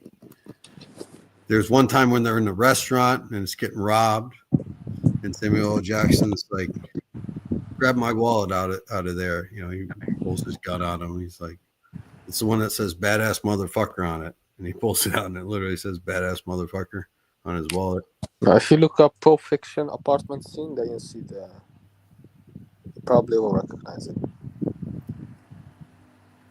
No, Okay. look, I have my phone here. You can see. I can turn my camera on. Right. So is that Bruce Willis getting interrogated, you're saying? No, some other dude.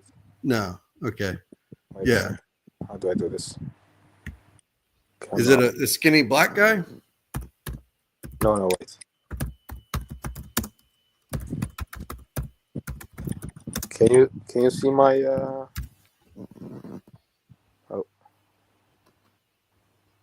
Oh, yeah. So the black guy comes out shooting at him. I just want you to Yeah. Yeah, that's like the opening scene, right? I just want you to know how sorry we are that things got so fucked up. So this is where they're going to get the briefcase, we got or Marcellus Wallace, right? So Samuel L. Jackson's like, give us the briefcase or something, and this guy's like, I lost it or whatever.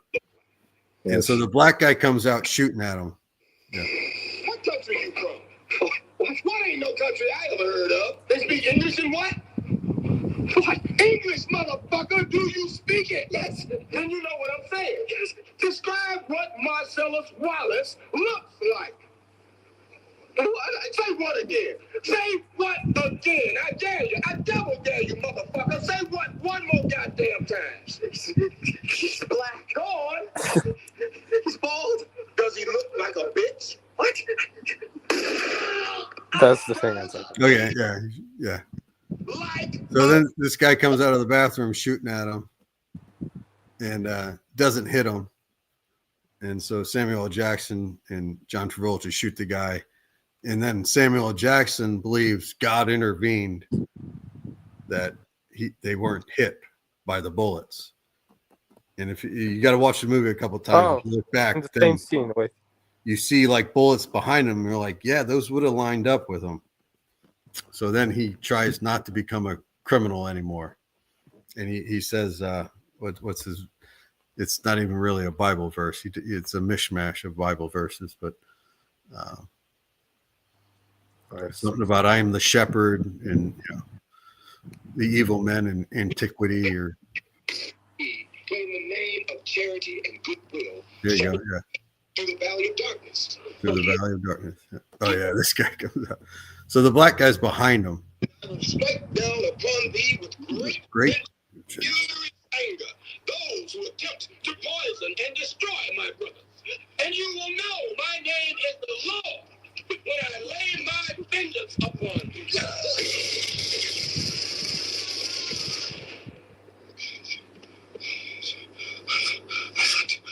Yeah, so that's the guy they accidentally blow his head off later in the car. But yeah, the white guy comes out of the bathroom with the gun and starts shooting at him, and they like look at each other. They're like, "What?" And they shoot him. The black guy or the white guy start shooting? The white guy in the bathroom, the guy holding the gun, he was like cowering. Oh, with the yellow shirt. Oh, here he is. No, I think he had a blue shirt on. Marvin. Yeah, that's Marvin. Yeah, that's the black guy. So watch, yeah, it's this guy, the kind of red shirt or whatever. He comes out shooting at him. They're like, "What?" Okay.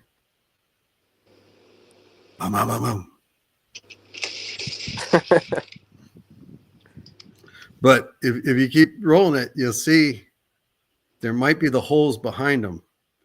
Why the fuck did you tell somebody was in the bathroom? Yeah, Marvin, you didn't want to tell us that guy had a hand cannon in the bathroom?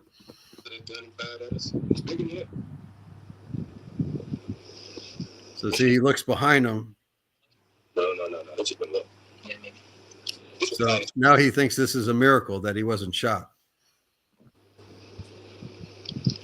Who knew Pulp Fiction was a very religious movie? That means that guy. Yeah. Isn't it? Do you feel like a main character on this planet when the whole planet sees American movies? It starts giving you the feeling that the whole world revolves around you, no? I do think you like our movies. Hollywood has done a good job, and Yeah, well, that's pretty much over now. Nobody watches Hollywood anymore. oh yeah, nobody watches. You didn't watch Game of Thrones? That series is long gone, no? Well, yeah, there's the House of Dragons now, but apparently there was a Turkish Game of Thrones or something. Did you ever hear of that? No. The Turks had a series that they called it the Turkish Game of Thrones, where I think it was about the caliphs and the caliphates and stuff. No, the Turks excel in romance series, like a drama series. Right? The Turks excel in drama series. They're very popular in the Muslim world. Yeah, I think it was even popular in India. Hang on. Turkish Turks Game of Thrones. Game of Resurrection. ERTUGRUL. Turkish Game of Thrones.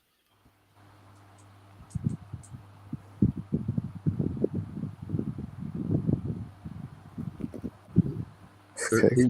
13th century Anatolia. Ertugrul. In case you haven't heard, there's a Turkish Game of Thrones. No, for real though.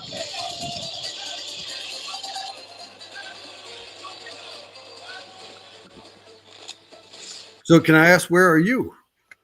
It's a Turkish. I'm in. Do you know? I'm gonna give a hint. Do you know Okay. what the East Indian Company was? The Dutch East Indies? You're down in the Caribbean? No. I was going to ask you if you know that company. Well, it's not a company, but if you knew what it was, and then I would say I'm from that country where it originated from. But you already knew it. Okay, you're from the Netherlands. Yes. What do you think of Geert Wilder? Geert Wilders. However you say his name. Yes, Geert Wilders. He is a complete Israel shill. He's an Indonesian, right? Yes, half Indonesian, half French or something. Dutch. No, I wasn't even. Oh yeah, half that. Yeah, I don't know. He's definitely half Sure. Indonesian, but I don't know what the other Gotcha. half was. Half Western. Have you ever watched the YouTube series Allah in Europe? No. I think the guy's out of Belgium. It seems like he speaks French and Dutch and German and English or something. But it's pretty interesting. I think there's maybe 8 episodes, 8 like hour-long episodes. If you Google Allah in Europe on YouTube, and one they're in Holland, and they're at a Muslim school that's run by an atheist. It's pretty funny. There are not many Muslim schools here, but it's only high schools basically.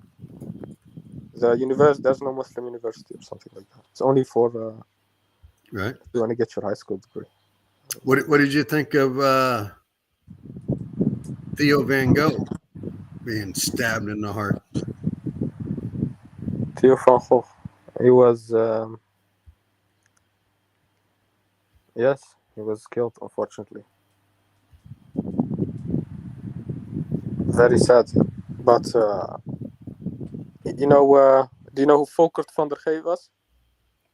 Volkert van der G. Say it one more time. Do you know who Pim Fortuyn was? No. Pim Fortuyn was basically Geert Wilders before Geert Wilders was Geert Wilders. Oh. He was, but he was gay. He was a gay conservative Republican. How would you call it in America?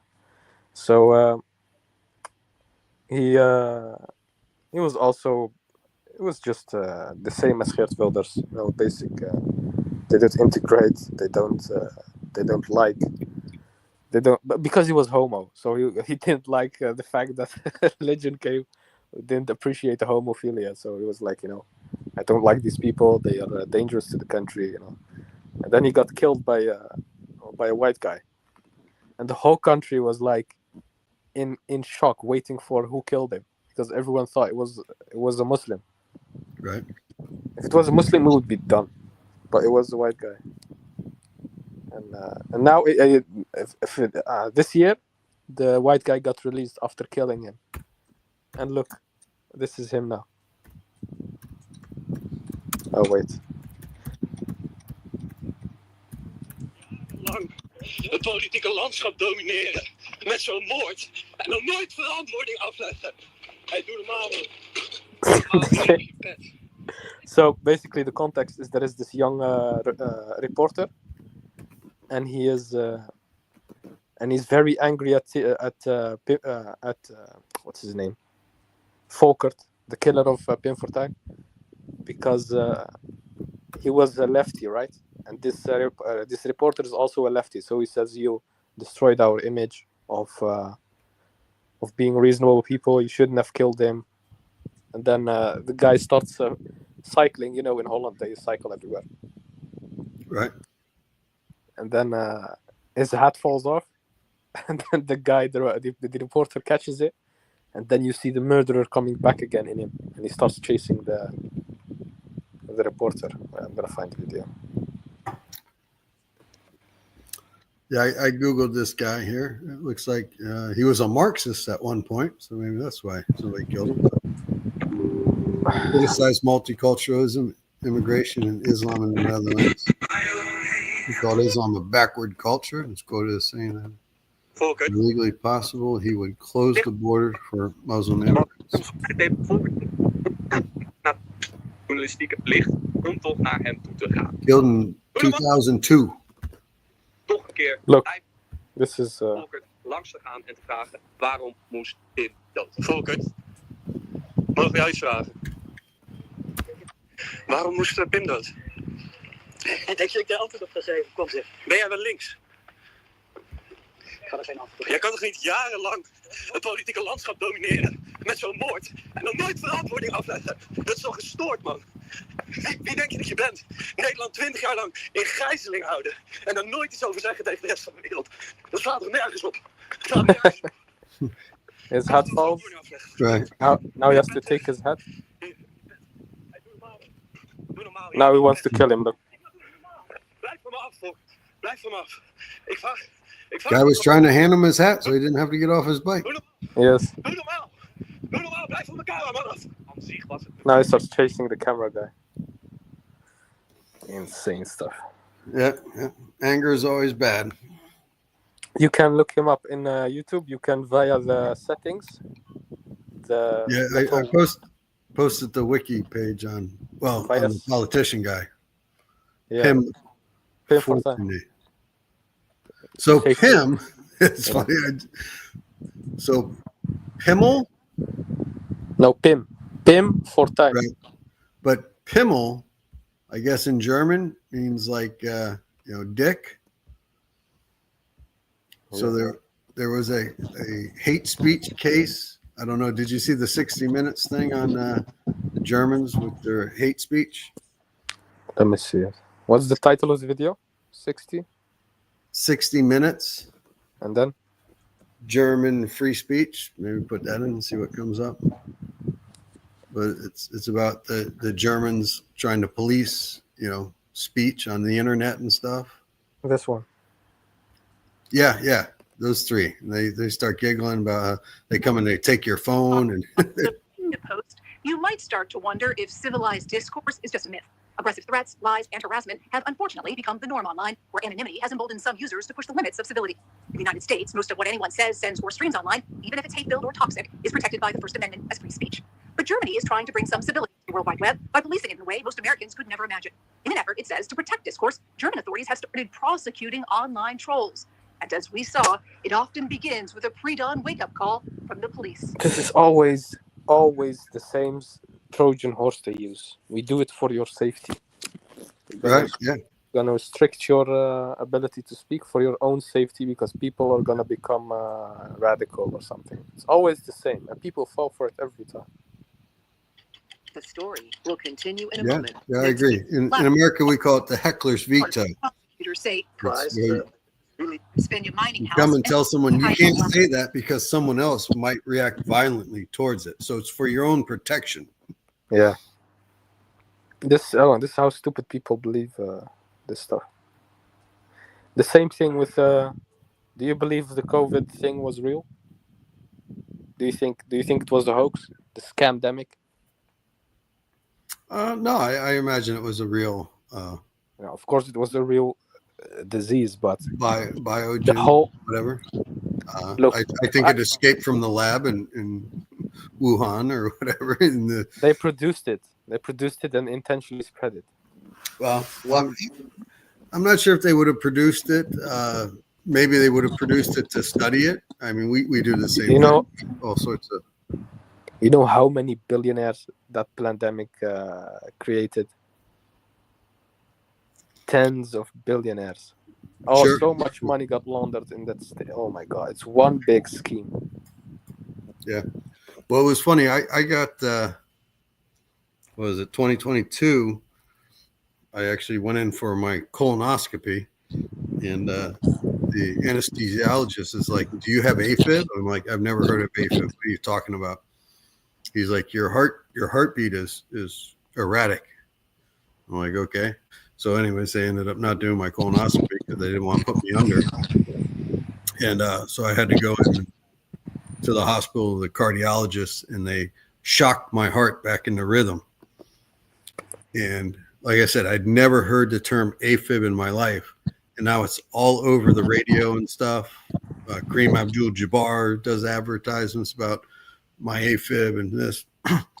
So anyways, coming out of the hospital, I'm talking to the nurse. I'm like, are you seeing a huge increase in these heart conditions and stuff?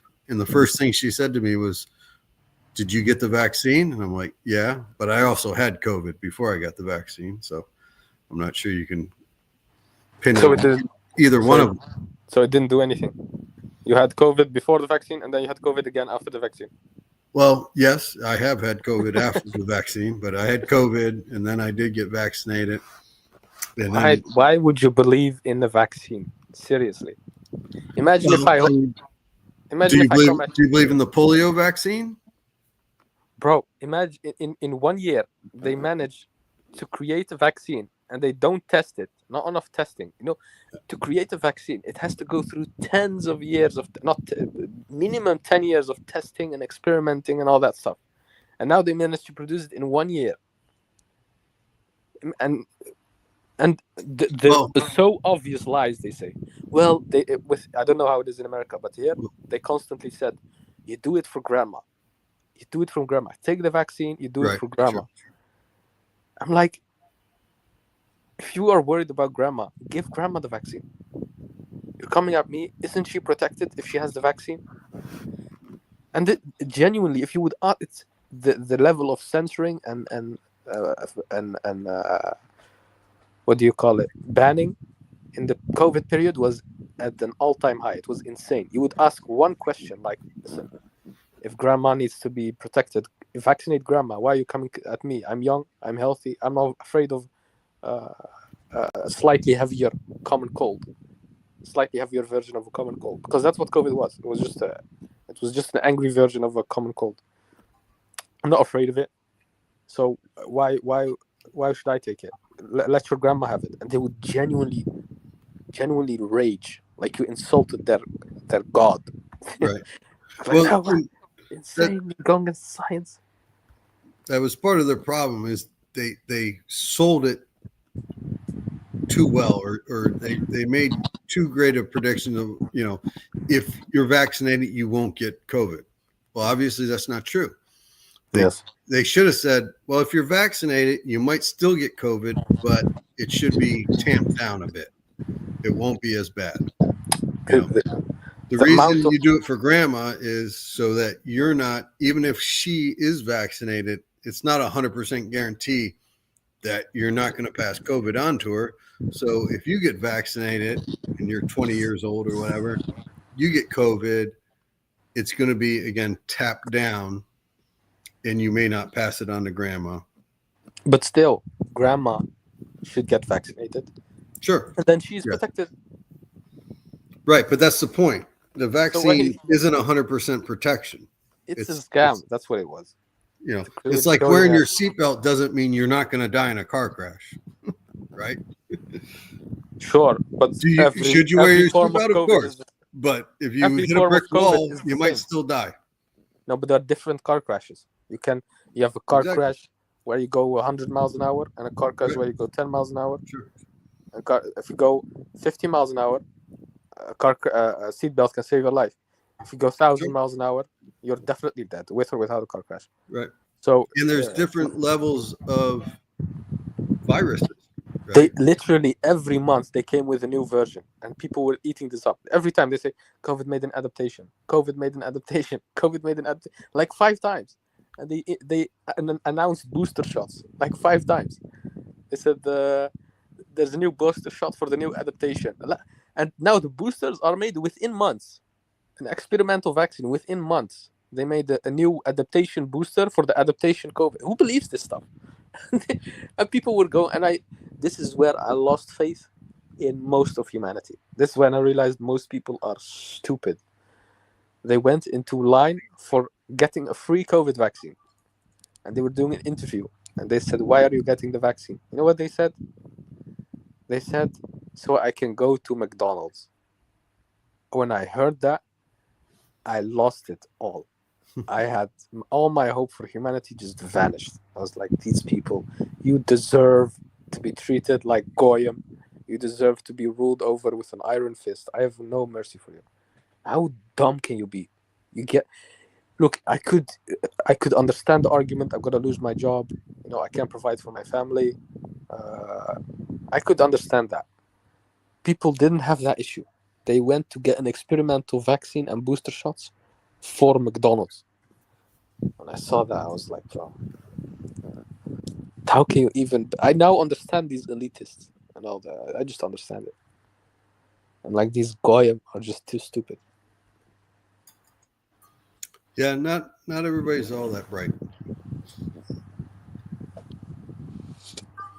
And you had families genuinely splitting apart because of... And how would you even split apart for a COVID vaccine?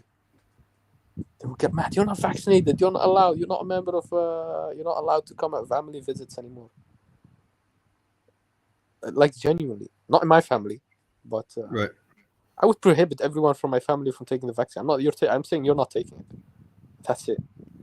They made my grandfather and my grandmother take the vaccine without my knowledge, and I pissed off at them. I said, you're not taking one booster shot. Not happening. My grandfather, he got vaccinated, and then he got COVID, and then he got extra sick. He almost died, but he still survived. That's kind of funny. So my niece, my brother in Jacksonville, and his daughter, they were in a trial early on. What did you say? They were what? They were in a vaccine trial before the vaccine was given out widespread. They volunteered to be in a trial, like test period. Yeah. They were guinea pigs, and my niece got like really sick from the vaccine, or after the vaccine, she got really sick, and she was on the news, and they were on live, and the guy's like, oh yeah, this vaccine's great, blah blah blah, and my niece was like, oh my god, I thought I was gonna die. This vaccine, it almost killed me. It's like, okay, this is How not much what money you. did What's that? Did she at least get money out of it?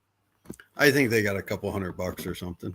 Oh my god. Not a big deal, but Goyim will be Goyim. So it was funny. It's like, this is where you don't do live television.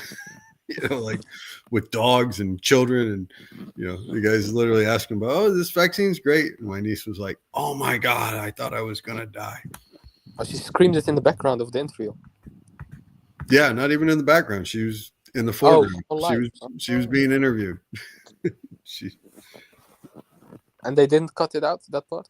No, it was live. It was a live news feed. So yeah, vaccines are, they are what they are. What have you ever heard? I think there was a case in India in the late 1800s. This British guy was he vaccinating against malaria or something? And the vaccine had gone bad. Like they didn't have good refrigeration then. Yes. And killed I think a couple million people or something. In India. India vaccine. India, they killed them via famines, via vaccines, via everything. Indians have suffered a lot, man. Yeah, it's funny, on EF Dawa or Dawa Wise, I asked them how many Hindus do you think Muslims killed, and obviously, the BJP and the RSS, say it was like 600 million or something. 600 million? Yeah. There's 200 to 600 million, and Imran was like, well, how many people do you think there were? And I'm like, yeah, it seems like a fantastical number. There's only a billion. Million. Yeah, there's only a billion Indians nowadays. How many would there have been back in the 7th century? Impossible. But they couldn't give me a number. I'm like, do you think it was 100,000 a year? Do you think it was 1 million a year? They were also, it's not like they were starting famines and genocides. It was just war. They were just like, imagine me saying, how many people died in World War II? You know how many Russians died, by the way? Yeah, like 50 million. Yeah, the Russians. 50 million Russians died. Yeah, I think it's 50. 70 okay, million right, is the total, but yeah, okay, it's mostly Russians. Yeah, the Russians. 50 million Russians died. Are you going to say now that was a genocide from Christians? No, it was a war. Yeah. That's how it happened. You start a war and they fight against the men who participate actively against your rule. Right. That's totally different from what the British did to the Irish, or what the English did to the Indians, or what they're doing in Gaza now. It's completely different. Right. It's not even in the same realm of comparison. Right. Well, it's funny you asked my grandfather, who spoke German, so I assume he was speaking to the Russians probably in German when he went into Berlin in 1945. He said, yeah, the Russians literally just did human waves. You'd run at the German machine gun nests and hope their barrel overheated, and they had to change their barrel out, and you would eventually overrun them. I forget what that movie was. Just a blitzkrieg method. Yeah, just human blitzkrieg, like a banzai charge, like the Japanese would do. There was a The movie Japanese, once. when they would, I read about it. Like, if they would send, how do you call that in English? Aircrafts or those flying fighters Right. in the air. The And then kamikazes. if he would come back alive, he was sent back. He was sent back in the air because he has to die for the honor of his country. That's so. How pissed off do you have to be? Imagine you come back after a successful mission, you get damaged, you get all that, and then you come back, and then they say, "Yeah, good job, but you have to go back. You're not coming out of this alive." Right.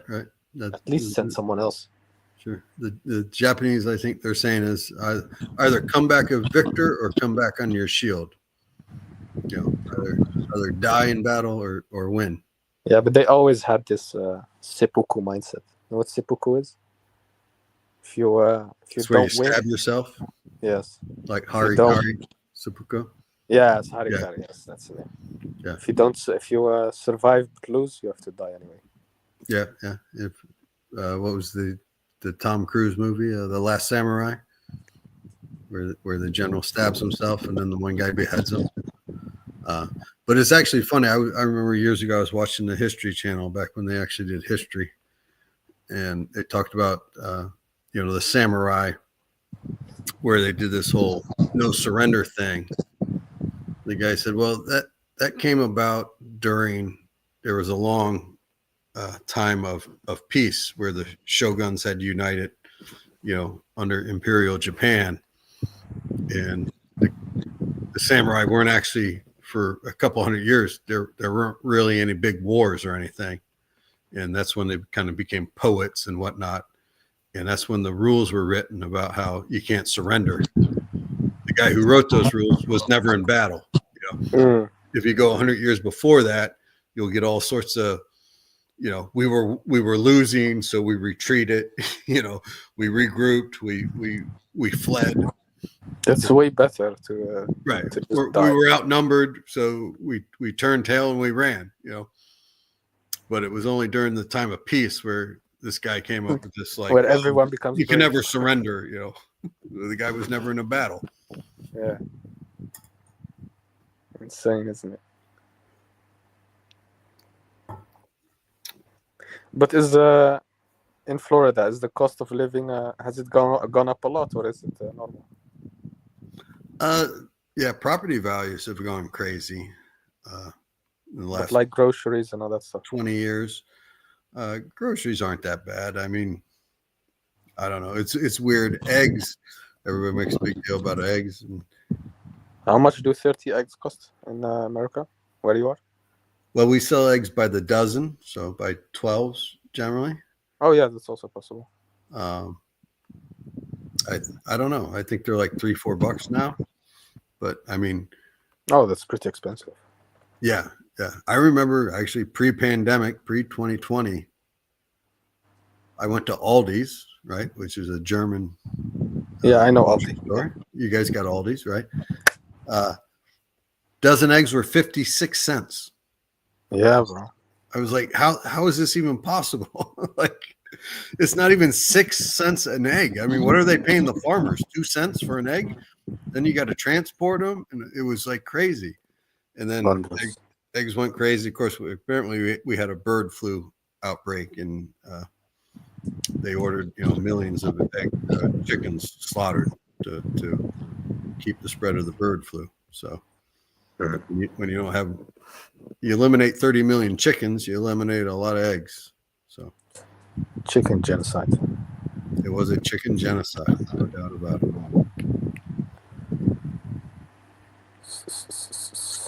But, Yeah, here 30 eggs are like €5.50 or something. €5.50.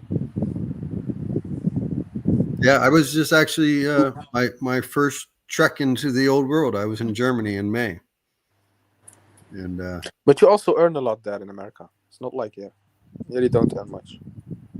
Here, if you have a good income, the average income is like 2,800 euros. If you are good, you're like on 3,000 something. And if you earn 4K a month, you're like a high earner, considered here. Yeah, I think the median income in America nowadays is like 50 or 60 grand. So like Here it's 30. like 5,000 a month or something. Yeah, that's a lot, man. And you don't have crazy here, but it's only in Holland. Here you have crazy car what do you say that? Car tax. Here you have to pay 30 euros a month if you have a cheap car. If you have little bit a Volkswagen Golf or something, you're already at 70 euros a month. And then you have insurance, which is like 100, 150 a month. It's insane, man. Belgium doesn't have it. Germany doesn't have it that much. Yeah, my insurance, I have like the minimum insurance is like $200 for 6 months. So 200 for 6 months? Yeah. That's nothing, man. We'll pay that in 2 months. Yeah. Shit's expensive in Europe. That's what I've always heard. You guys are socialists over there. But I'm not gonna lie, I would still rather live in Europe. America is a bit how do you say that? America is a bit it's lifeless, if that makes sense. Here it's a bit more We lack culture. Not culture. There was a lot of culture, I would say, in the 60s or 70s or 80s even, but it's now just complete degeneracy and insanity. If it was the 70s, I would definitely choose America over Europe, but now Europe is better, in my opinion. You don't get the amount of money that you earn extra in America is not worth it to trade Europe for America. Europe has beautiful places, bro, and beautiful sites and all the ancient stuff, but still, if the people of America were like in the 70s, then it would be worth it to move there. But now even though I would get the higher money from America, I would just rather stay here. Okay, yeah, I was impressed with the architecture in Germany. Much of it was rebuilt since the war, but we went up to Cologne, and the Gothic Cathedral was very impressive. But still, socialism is a better system for social cohesion, don't you think?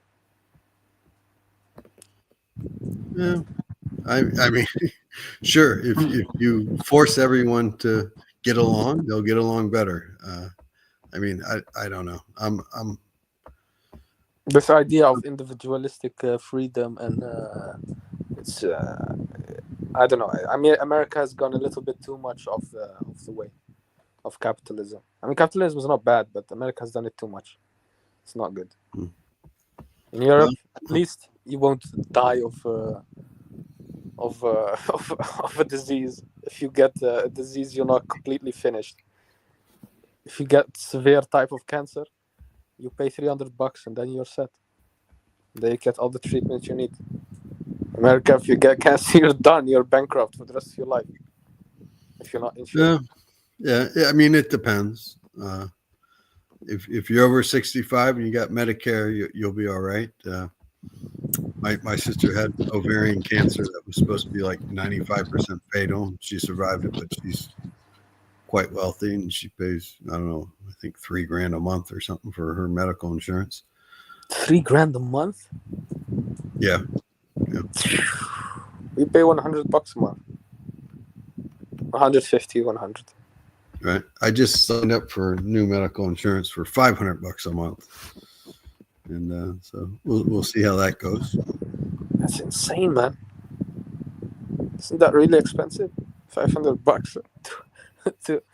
but can you like how do you say that? Can you cut it off that you don't pay how do you call that? Medical insurance. Can you sign off from medical insurance and just not Yeah, pay it? yeah. I mean, you can go without medical insurance. I mean, Here you can't. You have to. if you sign up. get sick, and then they'll.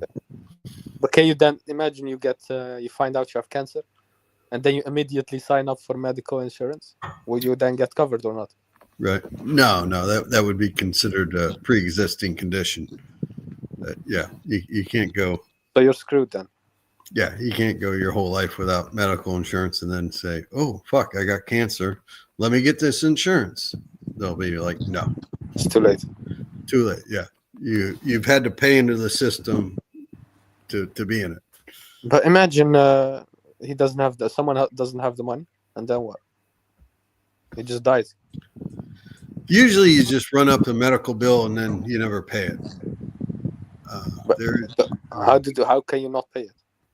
You just don't pay it. I mean, And there's then not they like, come and raid your house. no, there's not like debtor prisons or anything like that anymore. You just go, screw it. You're not going to get a loan for a car or a house or anything, but you just don't pay it. Here, if you don't pay a bill, the police comes knocking on your door. If you don't pay within a few weeks or a month, then they come take your TV, take your computer, take your... Okay. Never heard about that? I did not know that. No. That doesn't exist in America. If you imagine your car insurance, imagine you don't pay it. You have it, but you just refuse to pay it, and then you have a running bill of like hundreds of dollars, maybe thousands of dollars, and the car insurance cannot apply police force to take your money from you. Their money. Well, I mean, car insurance. You're not allowed to drive your car without insurance. That's illegal. Okay. For example, your phone bill. Right. Well, they'll cut your phone off, obviously. But let's say I have a heart attack, right? Yeah. I'm walking the dog or something, or the cat. You guys don't like dogs, so I'm walking the cat. I fall over. Somebody calls 911. Ambulance comes. They take me to the hospital. They do, $50,000 worth of work on me. And then they say, okay, well, you owe us 50 grand. Well, if I don't have it and I don't have medical insurance, I just kind of go, well, fuck you. Come sue me, come whatever. And then they do it. Yeah. They get a judgment against you, but you don't actually have to pay your judgment. It's like, you remember when OJ killed his ex-wife and the Ron Goldman guy? Yeah. And they sued him, and he wasn't convicted of the murder, but he was found guilty of, killing him, and they got millions of dollars of judgment against him. Well, he just didn't pay it. They can't physically arrest you for a civil matter, so if I drop over from a heart attack and an ambulance comes and they want to charge me $2 grand to take me to the hospital, and then the hospital wants to charge me 50 grand for resuscitating me and whatever, when I walk out, I'm like, okay, well, I owe you $52,000, whatever. But imagine you get something again. Will you then be refused at the hospital? Or does the bill just run up again? No, the bill just keeps running up. I mean, but you're allowed back in the hospital. Yeah, they're not allowed to deny you treatment due to lack of payment. So you can just get your cancer treatment, get your broken ankle treatment, get all the treatment. Well, cancer treatment might be a little different than an emergency thing. If you go in, I've got cancer and you need to radiate me, that they might be able to go, well, no, we're not doing it. You can't pay us. You don't have insurance. And then you just die a slow death from cancer. So then you die. Yeah, then you die. That's crazy. That's insane, man. Here it's at least safer. Well, why do you want all these old people with cancer living around? Yeah, but come on, man. You don't want just people to die off. Dawa over dunya. Don't you want to get on to the next world? Man. Still, you have to add as much as good deeds as possible before you leave. Well, Have your to, good deed cannot be draining the state treasury with your cancer treatment. Why not? I'm paying. I'm paying for other people all the time. No, I want to see the benefits of my payment. If I pay every month $150 for someone else, that's fine. But I want also to be treated if I need it. Well, I don't know, man. Socialism, you have, of course, hardcore socialism, but forms of it's the only way a country can really work and to keep to feel like you belong in the country. I think National Socialism is the only way to really have that bond of a country, of a nation. You must have a socialistic kind of, not communism, but like socialistic kind of treatment.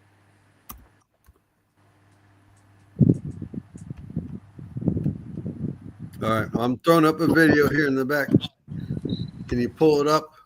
You seem to know how to do these things. The Wikipedia link for YouTube. Let me see.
Testing, 1, 2, 3.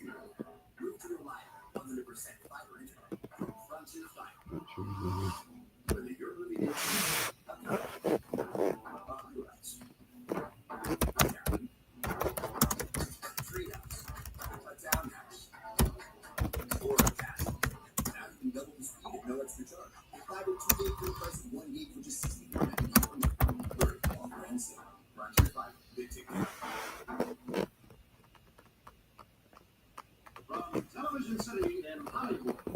Boy,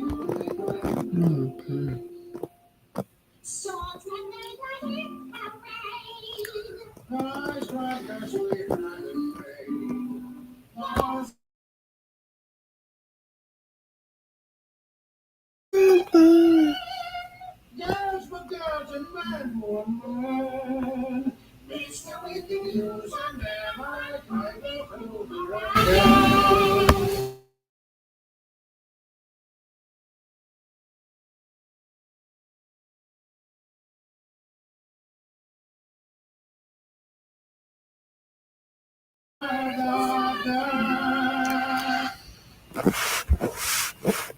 Oh well, I guess that didn't work.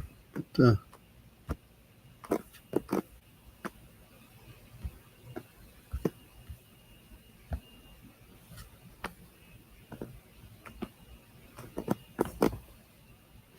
Testing. 1, 2, 3.